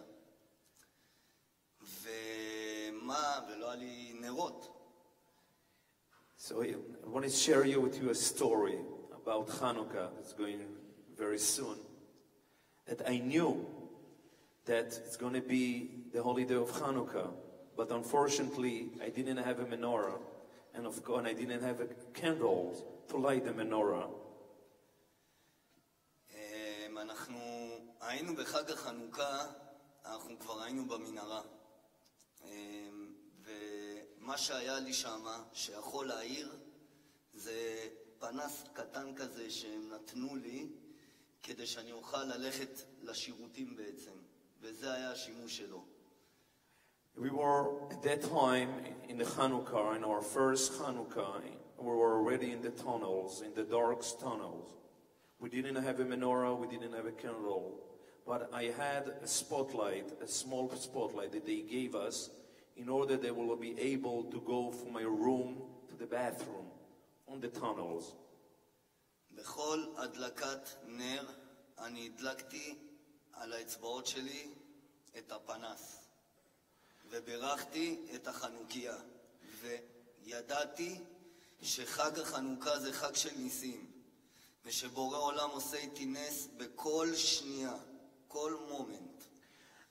In each day of Hanukkah, I was lighting the spotlights on my fingers, each day, each fingers, and I knew that God is with me, and I'm celebrating, and that gave me the strength. וכמו שבחג החנוכה האור ניצח את החושך, אני ידעתי בתוך תוכי יום יבוא, ובזכות התפילות של עם ישראל ובורא עולם, גם אני יצא מהחושך אל האור. And I realized, and I knew that as we are celebrating Hanukkah, how the light defeats the darkness, that one day will come and the light will defeat the darkness in our life through the prayers and through the faith, and I never lose hope and faith. תודה רבה לבורא עולם שאני פה. זכות התפילות, זכות האמונה, זכות ההנחת תפילין, ובזכות עם ישראל, כוחנו באחדותנו, שאם לא היינו מתפללים, הנס הזה לא היה קורה. I want to thank God, Kadosh Baruch Hu, and I want to thank each of you for your prayers, for your faith. And I know for sure as a fact that if we wasn't united and feel like as a one united people, a nation, we will never be able to reach this very day that I am here with you. Thank you, all of you.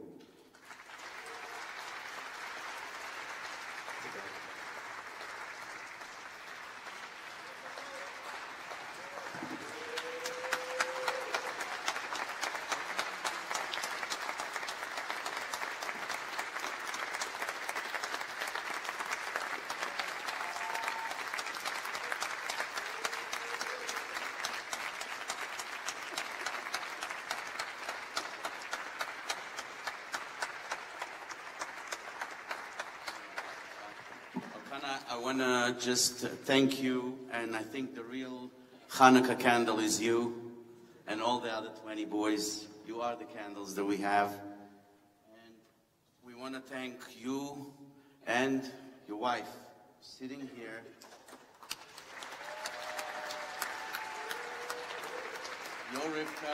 Your Rivka, your Em Israel, that Zchut Nashim Tzidkaniyot, we're all here.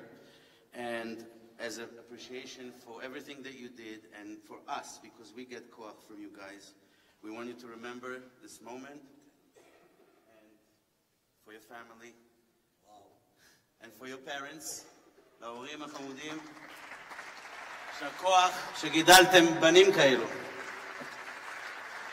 שיהיה לכם הרבה נחת.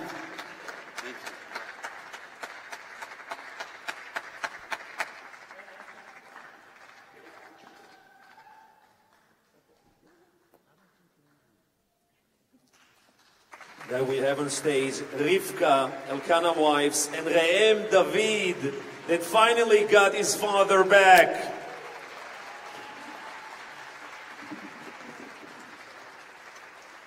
We got our family back.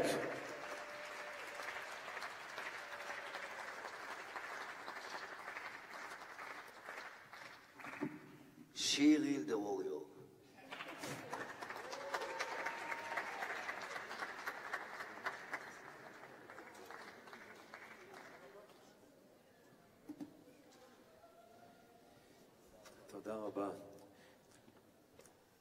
Okay, I think we need a little breath. What we can say, it couldn't be better. And so we will have a few melodies, Hasidic, Nigunim, Srulik, Ershtik, and the orchestra. Bevakasha. Thank you.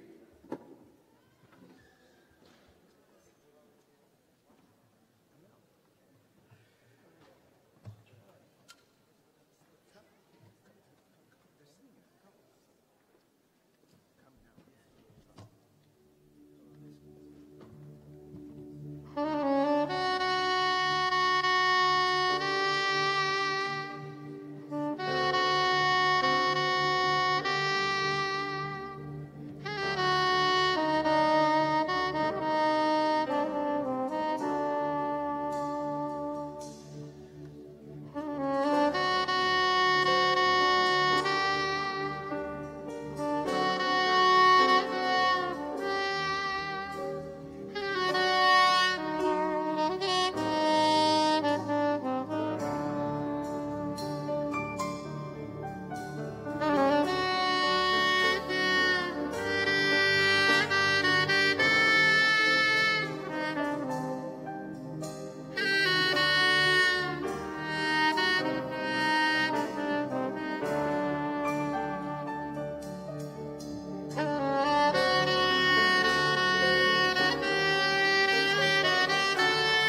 רובין.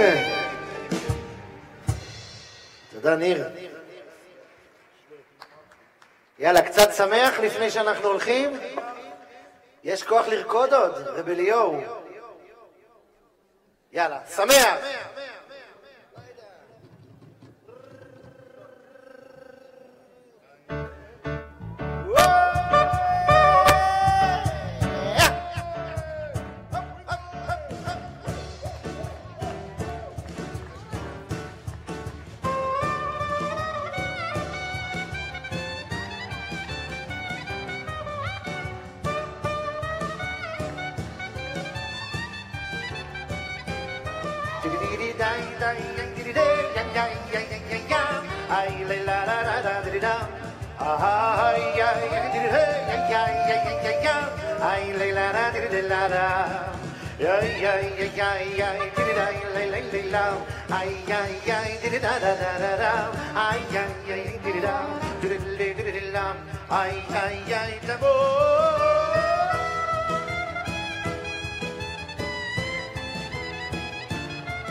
Everybody should know we haven't finished the evening.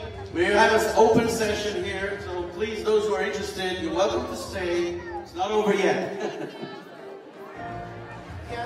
Yeah, guys, tonight our evening didn't finish yet. Okay. Thank you, truly. Will we continue?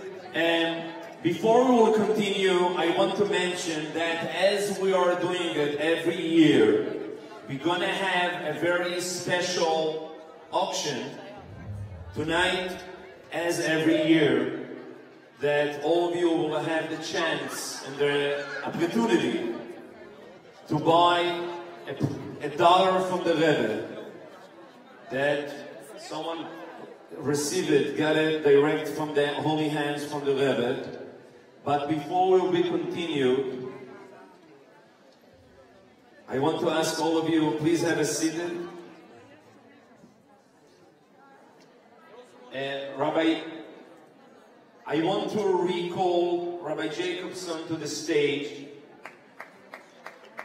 and for a kind of an open session that we will pick up a few questions, and as Na'eh Doresh and Na'eh Mekayem, I will take my first question to Rabbi Simon Jacobson, that I had the privilege to know for a few or even many years.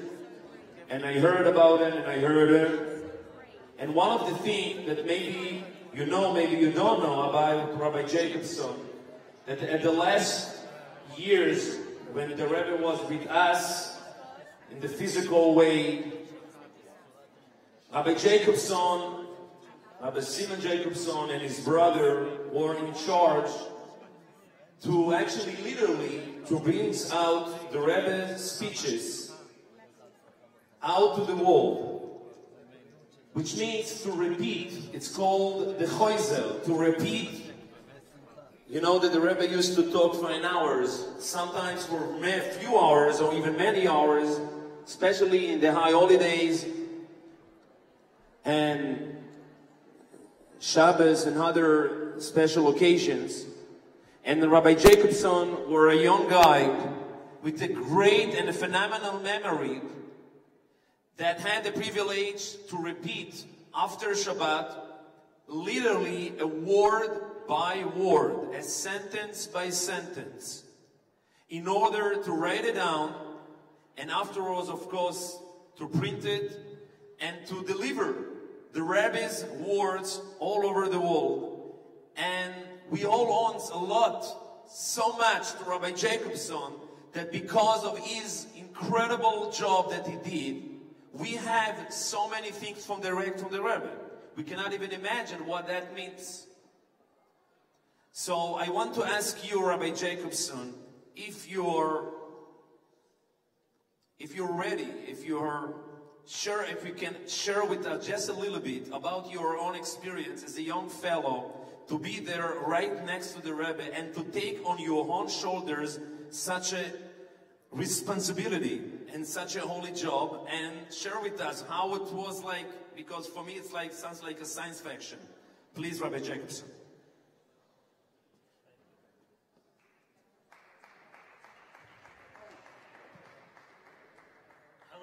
Hello again. Since my flight is until 1 a.m., they feel like they can keep me here till 12:30. That's what's going on. Okay, we'll use the time well. I was very humbled by the fact that they asked me whether I even want to speak about this, or is it too intimate, secrets of life. Well, I'm very proud to speak about it, actually. And for those that are staying, you'll get some extra bonus tips of how to improve your memory by 20%. Get money back guarantee. I'm going to teach you how to improve your memory by 20%. You want to tell the people? You can tell all of Jerusalem to come, and I'm going to share once and once only these tips. Okay? How's that?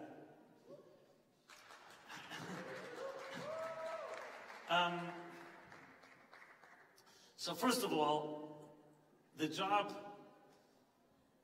that we were able to do, you may not know this, but all of you all have the same genes, and Udi, you too. It's not just science fiction, because there's a thing called Torah Shebal Peh. For 1,000 years, the Jews memorized a lot of Torah, line by line and word by word. We lost that art, maybe. So what I did was part of a tradition that goes back thousands of years, but only a select few did it. So here was the job. Just to The Rebbe would speak on Shabbat and holidays without recording, without notes, because it was Shabbos. His talks would go sometimes 6, 7, even 8 hours, with the short breaks, with Nigunim songs. You can see it on video today, Farbrengens, the ones that were not on Shabbos, obviously. And it could be a total of, like I said, 6 hours. 6 hours of talking yields around 120 pages. Double spaced, 8.5 by 11 pages. It's around 20 pages per hour. We got it down to science. That was the pace. So around 120 pages. Now, we had to remember almost verbatim. It's not just bullet points or highlights, like really a full-length transcript. Now, when Simchas Torah was on a Friday, remember in the United States, it's 2 days. So when Simchas Torah was a Friday, there was a Farbrengen Thursday night before the dancing, a Farbrengen Friday afternoon, a Farbrengen Shabbos 1:30 in the afternoon, and a Farbrengen before the sundown Shabbos afternoon. So 4 Farbrengens before we could write down even one word. A total of sometimes 15 to 20 hours. It was so, and remember, this is Simchas Torah, so with all the dancing and a few l'chaims, it's not exactly conducive to memory. But we had to remember it all. It wasn't easy at all. So how do you do such a thing? So of course there's a gift. There's a natural gift that some of us have, and I had that gift. But like every gift, it takes a lot of hard work. So I'll just give you a few tips, and I'll share with you an exercise that will improve your memory. I said guaranteed. I'm not exaggerating. I'm even thinking of writing a book called Secrets of the Mind that I discovered through this work.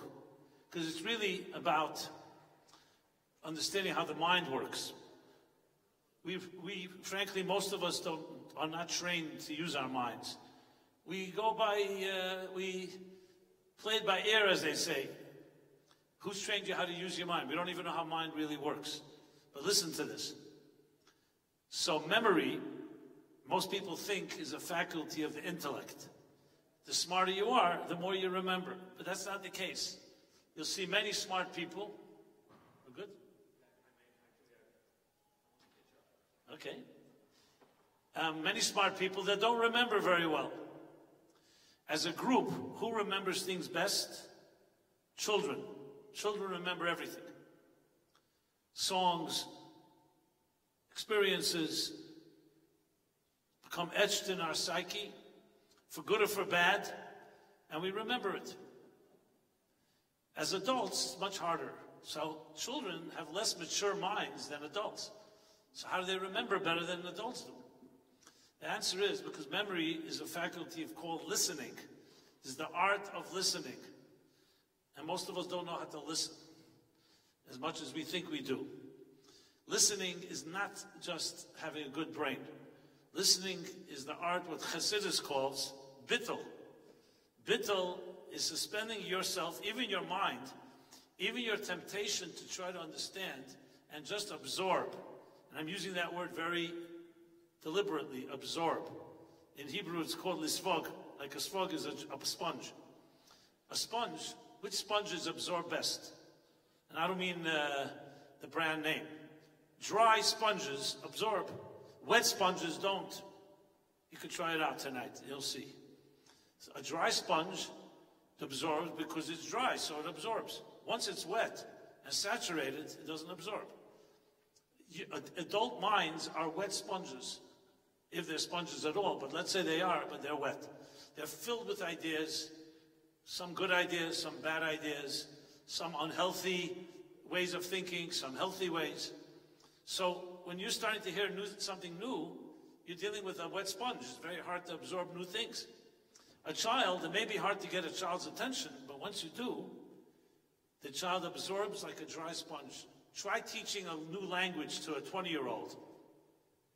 You teach it to a 5-year-old, a 3-year-old, they'll say Aleph, Aleph, Aleph, Kometz, Aleph, A, Kometz, Beis, Ba, A, B, C, whatever language it may be.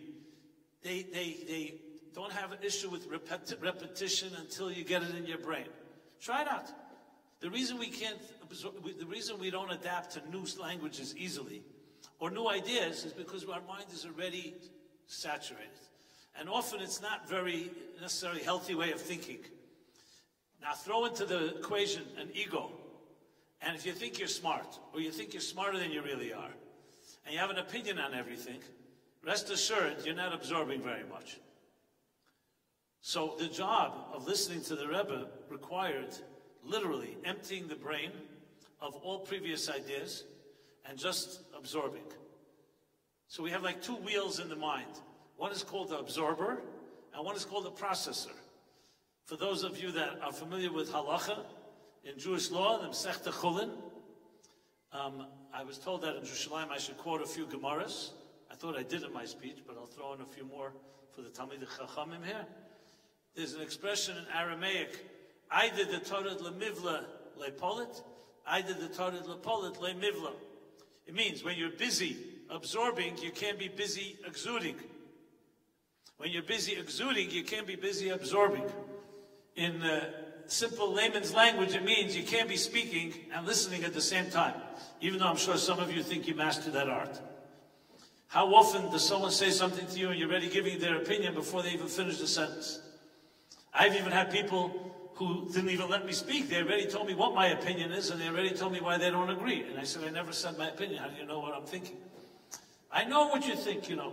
So I said, just at least give me the respect to allow me to say something that's wrong. Even that, you know. So the idea of emptying your mind is not easy at all. Because the smarter you are, and the more you know about something, the harder it is to absorb. Because you're busy processing. You know, you hear a nice idea, so right away that idea sparks another idea. You know, Mevin Dover, Metech Dover, one idea leads to another, and then you say, it answers this question, it fits into this place, you're already fitting it into your framework. Even if it's a healthy framework, it's very hard to absorb a new thing. And here's the strange, ironic, counterintuitive twist. The better I understood what the Rebbe said, the less I remembered it. That was not a slip. I said, the less I understood what the Rebbe said, the more I remembered it. I can tell you right now, talks of the Rebbe, I remember 1980. It's a long time ago. Many eons ago. Vayikra Tavshin Mem.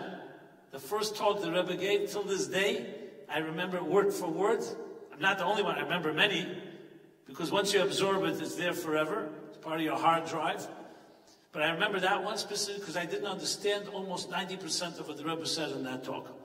Because he had never spoken on the subject before. And I had never studied it before. So my mind was completely in a mode, everything I know, I'm hearing from the Rebbe. Well, as soon as you know something, that's what they say, knowing half about something is worse than knowing nothing. Because that half distorts things. So that was part of the process. I know this is very counterintuitive, it doesn't sound logical, right? But that's how it works, my friends. And you want to try it out? You can experiment. Here's going to be the exercise. I'm going to give you an exercise. Okay. Exercise goes like this. Take any book you like. It could be a book you read 1,000 times, whatever. Take a book, a sefer, open it up to a page or two, not more. And the objective is, read it as many times as you like, no time limit. And then the goal is to close the book and write down on a piece of paper what you just read. Not word for word, just the flow of ideas. 3, 4 ideas, just write them down exactly as they were written in the book. I tried this exercise with probably by now, maybe 40,000 people, not in one group, small groups of 30, 40, but over the years, always the same results, no matter who it is. And before we begin the exercise, I always ask, so tell me, what do you think, estimate, how well are you going to do? Before you start, how well are you going to do? So most people say, 70 to 75% is what most people say. No one says 100% because it sounds too arrogant. 0%, nobody thinks 0. 70, 75. I can tell you right now, almost maybe one exception, no one gets 70, 75% the first time around. Of the page. No, less, yeah, less, of course, yeah. Then we start the exercise. So people take their book, they have a piece of paper, they read. You can see immediately, I always smile to myself, I can predict everything because humans are so predictable, this comes to this. You see right away the guys think, the people who think they're the smartest, they do it quickly, then they sit like this, and now they're going to wait with the whole condescendence and arrogance that we're going to wait for the more inferior minds to finish the exercise. And they sit and wait around. Okay, we're finished around 15, 20 minutes, everyone's done. Then I ask everyone, give the book and what you wrote to your neighbor, and let them evaluate it. And you find right away, most people, as I said, 60, 70 max, the ones who did it fastest, and the ones who thought they were the smartest, their percentage goes down direct proportion to how fast they did it. Down, not up. So, because everybody thinks they're smarter than they really are. Let's just get that clear. And everybody thinks they remember better than they do. And to the extent, listen to this, there were a few people who wrote on the paper things that contradicted what it said in the book, that they were supposed to convey. See how trustworthy they are. So I said, how'd you do that? They said, because I didn't agree with it. You get it? So I said, but that wasn't exercise. You didn't even listen to my instructions. The exercise was to write down what it says in the book. It makes no difference whether you agree or you don't agree. They couldn't even have the patience and the bittul, the humility, just listen to the discussion. Is that like intellectual integrity? You understand? The next time around, we do it a second time. This time, everybody's been humbled. People realize how not good they are. That's the first lesson in life.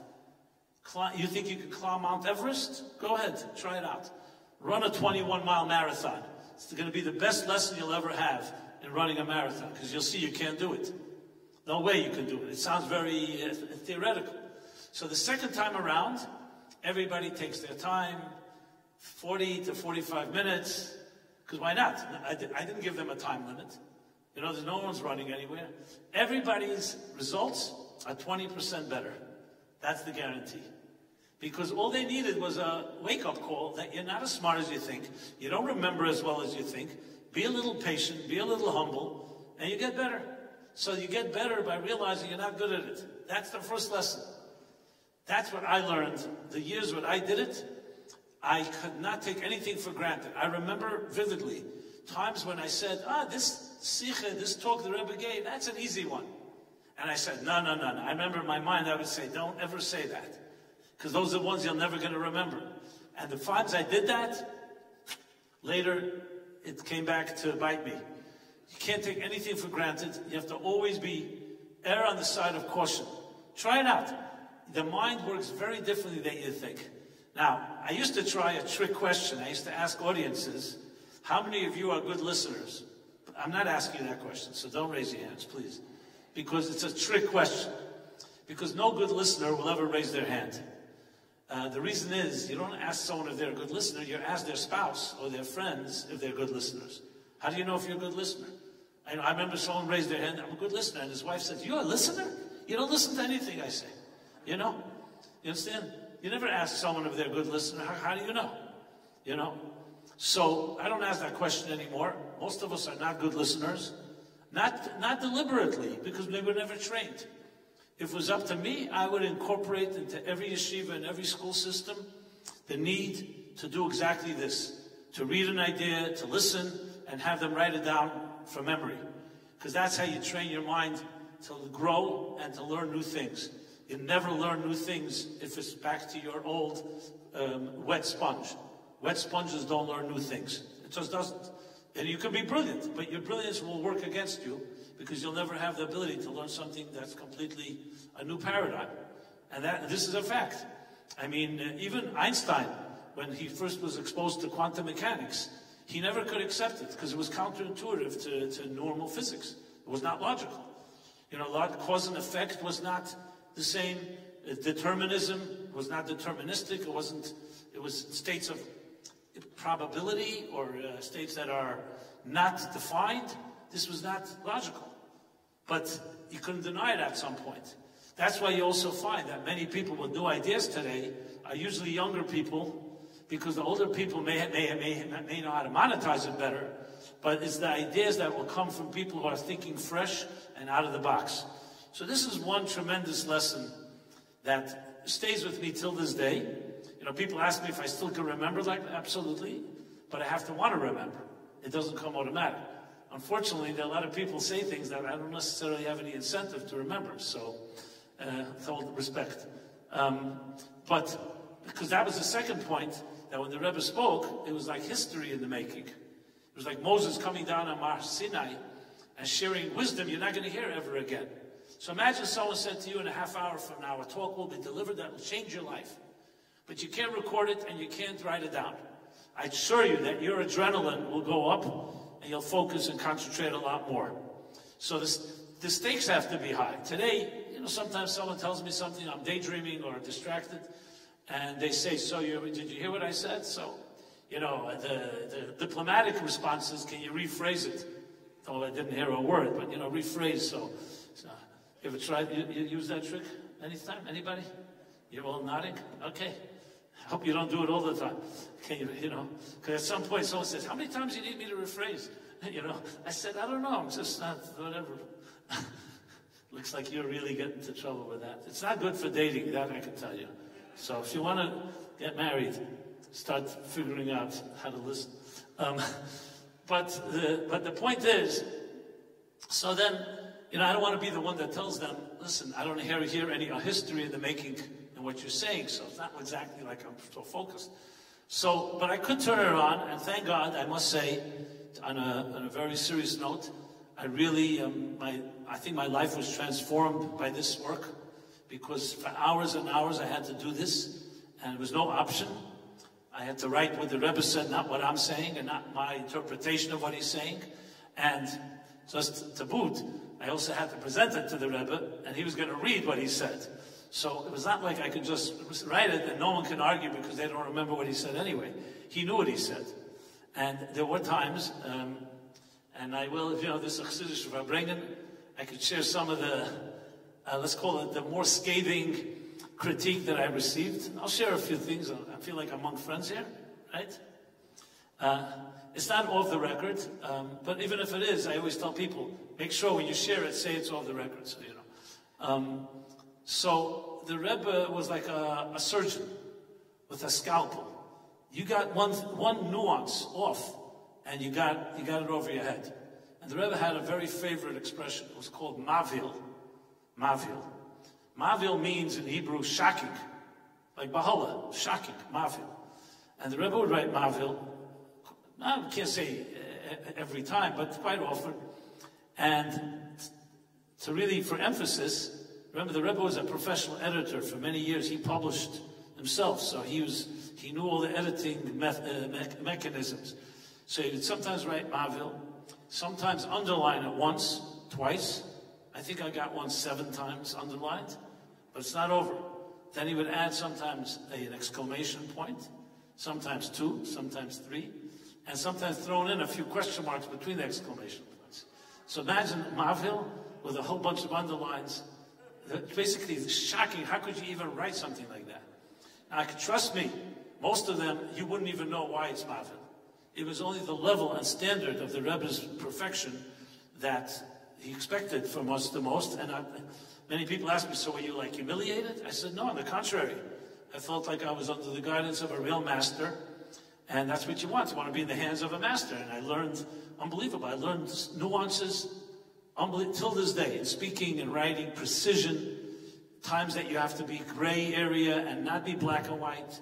Sometimes you have to be ambiguous. I saw many times the Rebbe change something to make it absolutely open to interpretation because he didn't want it to be locked into one. I mean, things like that, which is, of course, you really learn how to communicate.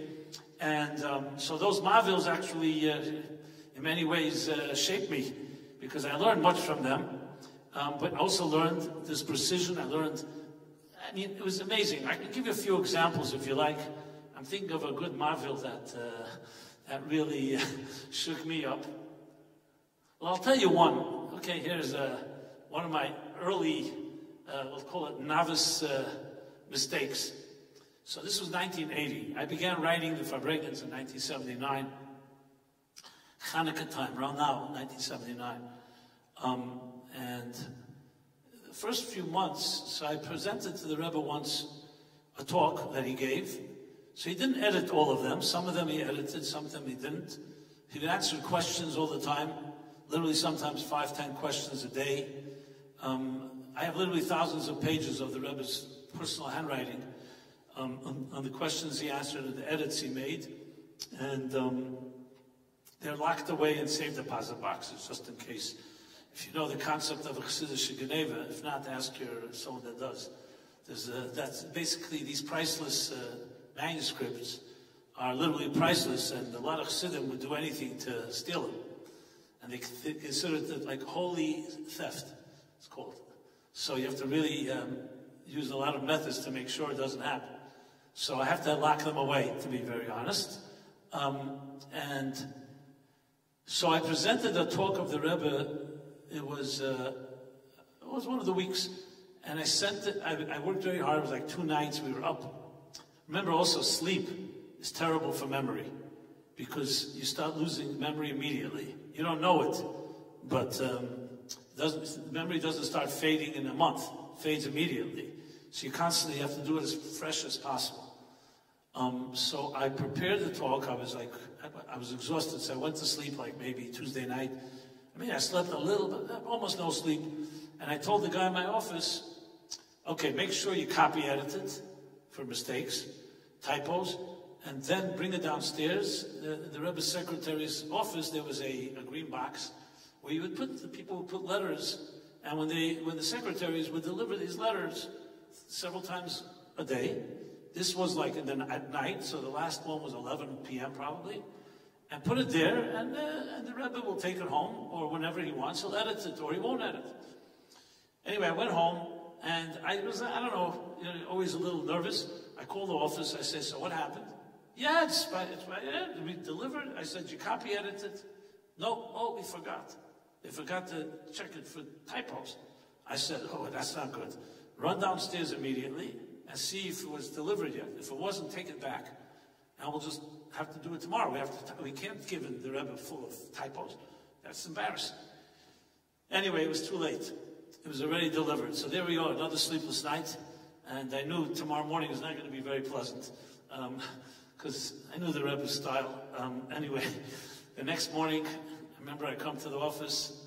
Rabbi Groner, the secretary, calls me. He says, you probably want to come down quickly. I said, I didn't even ask why. I knew. Anyway, I come downstairs. He gives it to me with a smirk. I couldn't even control myself. I'm looking at it. And the Rebbe edited the whole talk from beginning to end very heavily. But there was what we call, YUD, you know the expression, Yedidus Brivel. They will say, Yedidus Brivel, Michtav Yedidus.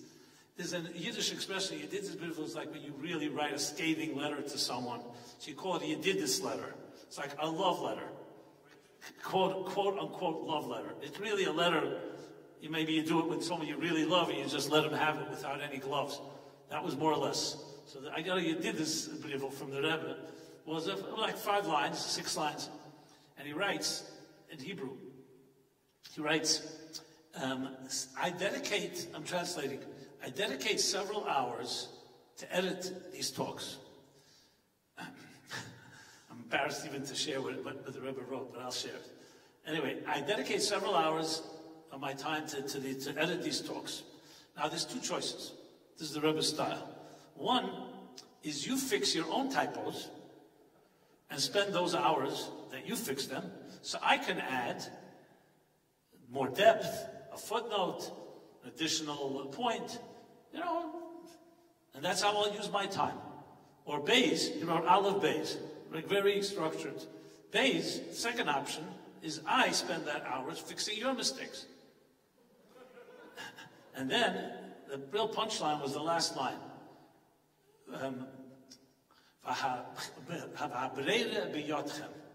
It's your choice. Which of these two? He didn't even have to tell me, obviously, which one, but that's what he said.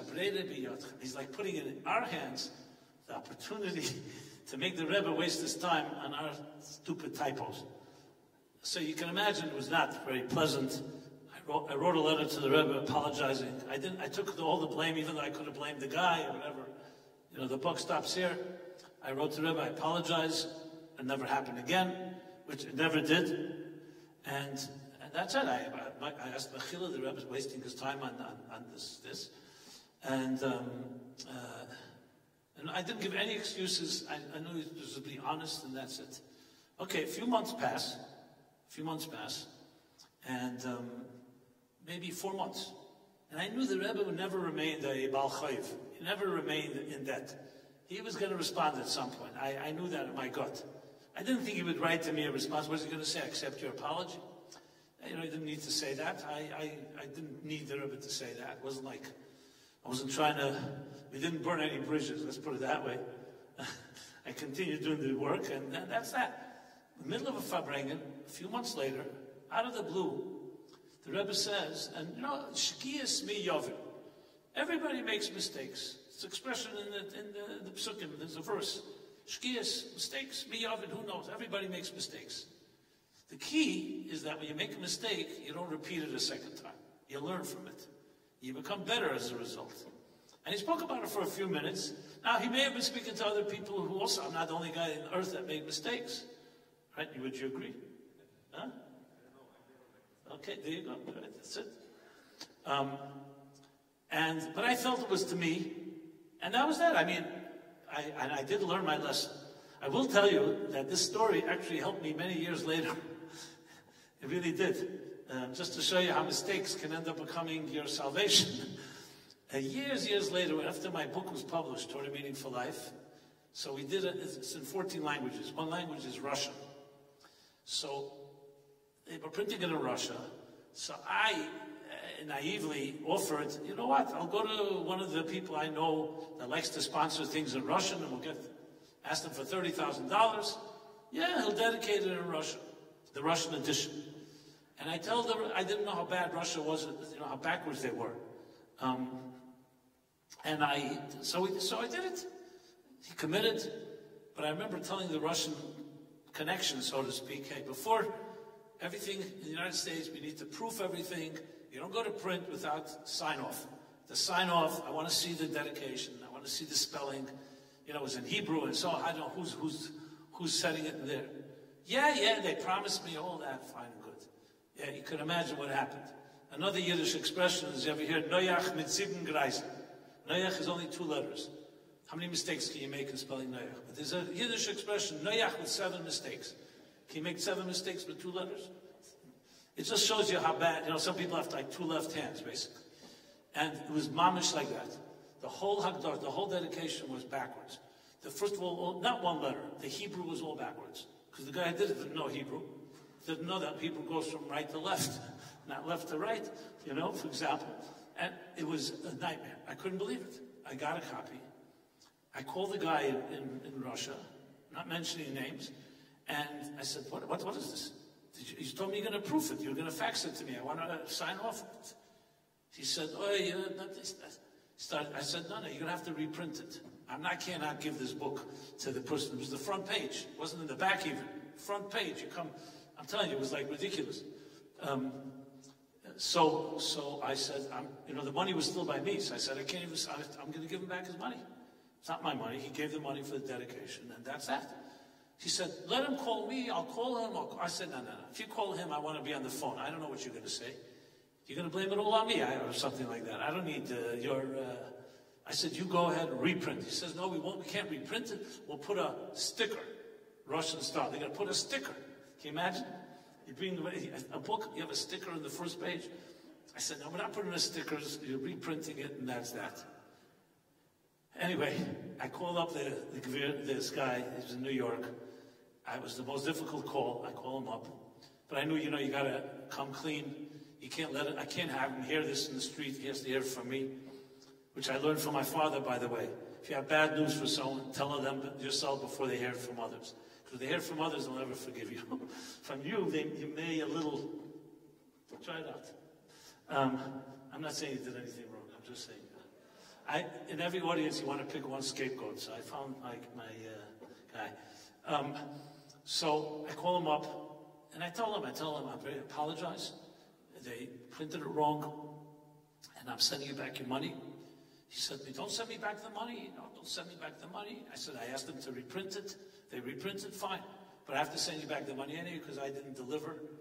And he kept saying, no. I was going to send it anyway. It doesn't matter what he says. Okay, well, that's all because I reported to him. Then he got the book in the mail. They sent it to him, which I told him not to do. And he saw it. He called me. Now, he's a mild-mannered guy. He never raises his voice. And I remember he called me. It was like he said to me, how many generations of publishing is your family in? Remind me, you know. My father's a journalist. My grandfather must have been a writer, too. So he asked me, how many generations? I said, well, maybe 90 generations from the time of Moses. What's your point? He says, and isn't like the ABC is that someone has to proofread? Like typos and the names? I told him, I said, I have nothing to say. I'm completely embarrassed, and I'm sending you the money back. He kept telling me, don't send me the money back, but it was not good, and I needed to be on his good side for many reasons. You know what I did? I wrote him a letter, and I told him the story from 1979, 1980, the story with the Rebbe with the mistakes. And I said to him, I'm writing to you. It's what happened. I take full accountability. But the Rebbe said, you can learn from your mistakes. I'll learn from my mistakes, and I hope you can forgive me, and we can still have a relationship. So that story came to use. Anyway, I wasn't really planning to tell it, but I'm running out of material, honestly. So, no, I have a little more to share, but I don't know what time I got to go. But since you asked me to speak about some stuff, I'll share. Let's see. You want a little more? I don't know. It's Kislev time. Okay. You want some more Bachere Haparga, like some off the record, like real juicy stuff? Just the juicy. It's not racy, it's juicy. Just keep that in mind. Okay, we'll do this. Let's see. Oh, this is very good. I mentioned before my talk about the French anthem, right? Remember that? Well, the Rebbe changed the anthem to Haderes V'Amuna. Okay. In that same talk in 1992, Vayeshev, just for the record, by the way, Tsarfas, France, this is for you, Shiraz, in your honor, is mentioned in last week's Haftarah, the end of Vayishlach, Tsarfas. Esav and Tsarfas, it's clear. So France, I should have mentioned it earlier, France is connected directly to Esav in the Haftarah. Okay. The two faces of France, let's call it. So the Rebbe always wanted us to double check, like fact check. So even though the Rebbe said it, but the Rebbe added something, that after the song was sung by Hasidim in 1973, in France, they changed the anthem. They changed some of its notes to make it less aggressive, and some of its lyrics also to make it less aggressive. And I don't even know the translation, but it sounds, it's very bloody, it's war-oriented. And the Rebbe said, because once Chassidim took the klippa out of the energy out of the klippa of the song became a milder song, that even the French changed it. That's what the Rebbe said. So the Rebbe always wanted us to double-check everything. Not that, again, the Rebbe said it, I'm sure it happened, but the facts, you want to really make sure it's going to go to publication for posterity. You want to make sure everything is accurate. So I called Rabbi Mullah Zimov, he was the Chabad Shliach in France, in Paris, and I said to him, can you just go back from 1973 and just write to me the history? Can you find some newspaper clippings, some history? Remember, this was 1992, it didn't really have internet or Google abilities. So he did that. The next thing I know, I got 3 or 4 faxes from him, French articles, that in 1975, the French president, I don't know, it was not Mitterrand, I think it was the guy before him, I'm sure, and they changed some of the notes and some of the lyrics. But here's the catch. In 1976, I think Mitterrand, the new president, changed it back, because there was always the traditionalists. And they changed it back to the original aggressive anthem. So I sent it all into the Rebbe, the clips. I knew the Rebbe read French. I sent him the clips. I sent him the whole history. And I asked the Rebbe, how should we write it? So the Rebbe wrote back very practically, write exactly what happened, that it was changed. And then write in the footnote that it was changed back. And that's it. So it was changed, so the fact remains. But it was changed back. Then the Rebbe wrote to me, that even naturally, there's still going to be news. Right, exactly. So till this day, I'm still waiting for news from France, whether it's going to change back, because the Rebbe says that even but naturally, there's going to be news. So keep your eyes open. Anybody sees some shifts in France around the anthem, let me know. And that's one thing. But then the Rebbe added another line to me personally. He wrote, Upashit, and it's obvious that your job is not to run after the news. You know, that's not, your job is to write sikhs, basically. You write what the Torah says. You know, in other words, because I sent them in the clips, not the Rebbe appreciated, obviously, we wanted a fact check on the ground. But they just added that little note. And I think I know why, because I used to like to read the news. Now I don't read news anymore, because it's all, I don't know. The news doesn't, my grandfather used to say, our grandfather used to say, my father was a journalist, and my grandfather loved to make fun of my father, even though he loved him. He was very, Russian type of bluntness. And he said he would always tell me, everything in a newspaper is a lie. I said, Zayda, this is not Russia here, this is the United States, free press, free expression. So he said to me, no, everything's a lie, you'll see, you'll get older. He says, even the date in the newspaper is a lie because they printed it the night before. And as I got older, I think he was more or less right. Fake news, whatever you want to call it. Yeah, besides obviously objective news, some major event, but who decides what's a headline, what's not a headline? Anyway, I don't want to digress, but that's a little footnote to the French anthem story. And I have to say, I was blessed. I want to say in a closing note, I was blessed to sit at the feet of a giant, who, of course, is the successor of the Alter Rebbe, who is a giant of giants. And what can I say? Such an honor. I was in the right time in the right place. I don't take much credit.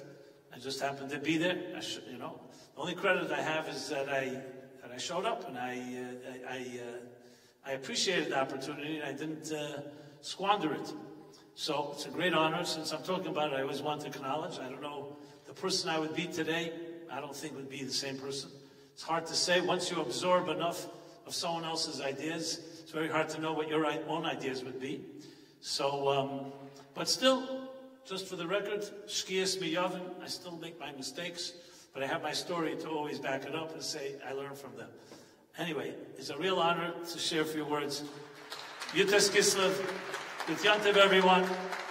May you all in your lives absorb, listen well, and grow in the process. Wide, broad horizons. Learn Chassidus is the biggest lesson from Yutas Kislev.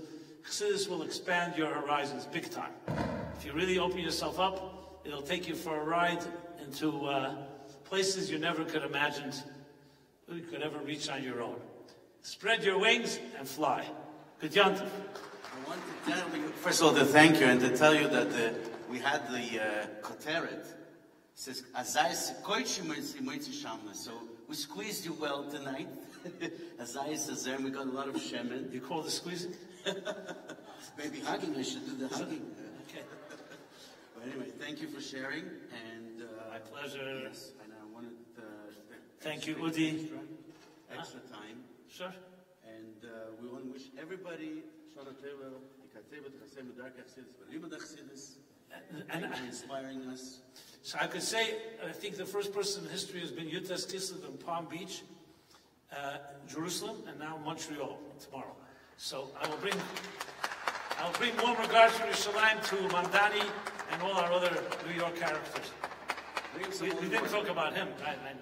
Hold up. Okay, thank you. Good.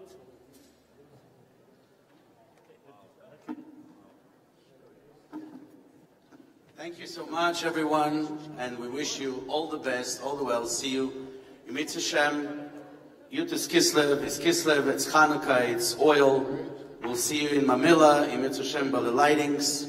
We had a lot of programs there at the Mamilla Mall, so look up for headlines. And thank you again, Udi, for emceeing with such passion. Thank you again. Thank you, Rabbi. Before we leave, I want I'm sure that all of you that are here and that the people they left already, to mention Rabbi Eliyahu and Rebbe Tzimchani Kanterman for the incredible job that they're doing in Yerushalayim, in particular in Talbiya, in our neighborhood during the year, and especially in particular during the last 2 years in the war, with the hostages' families, with the soldiers, how they taking care for so many people, how they giving their hearts, their mind, their body, their everything what they have in order to help other people, to help other Jews.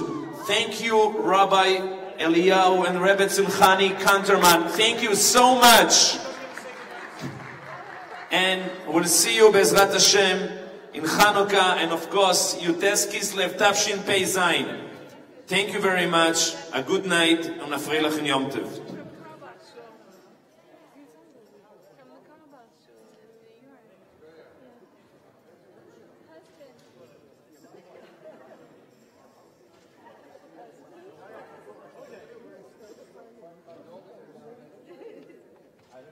Never too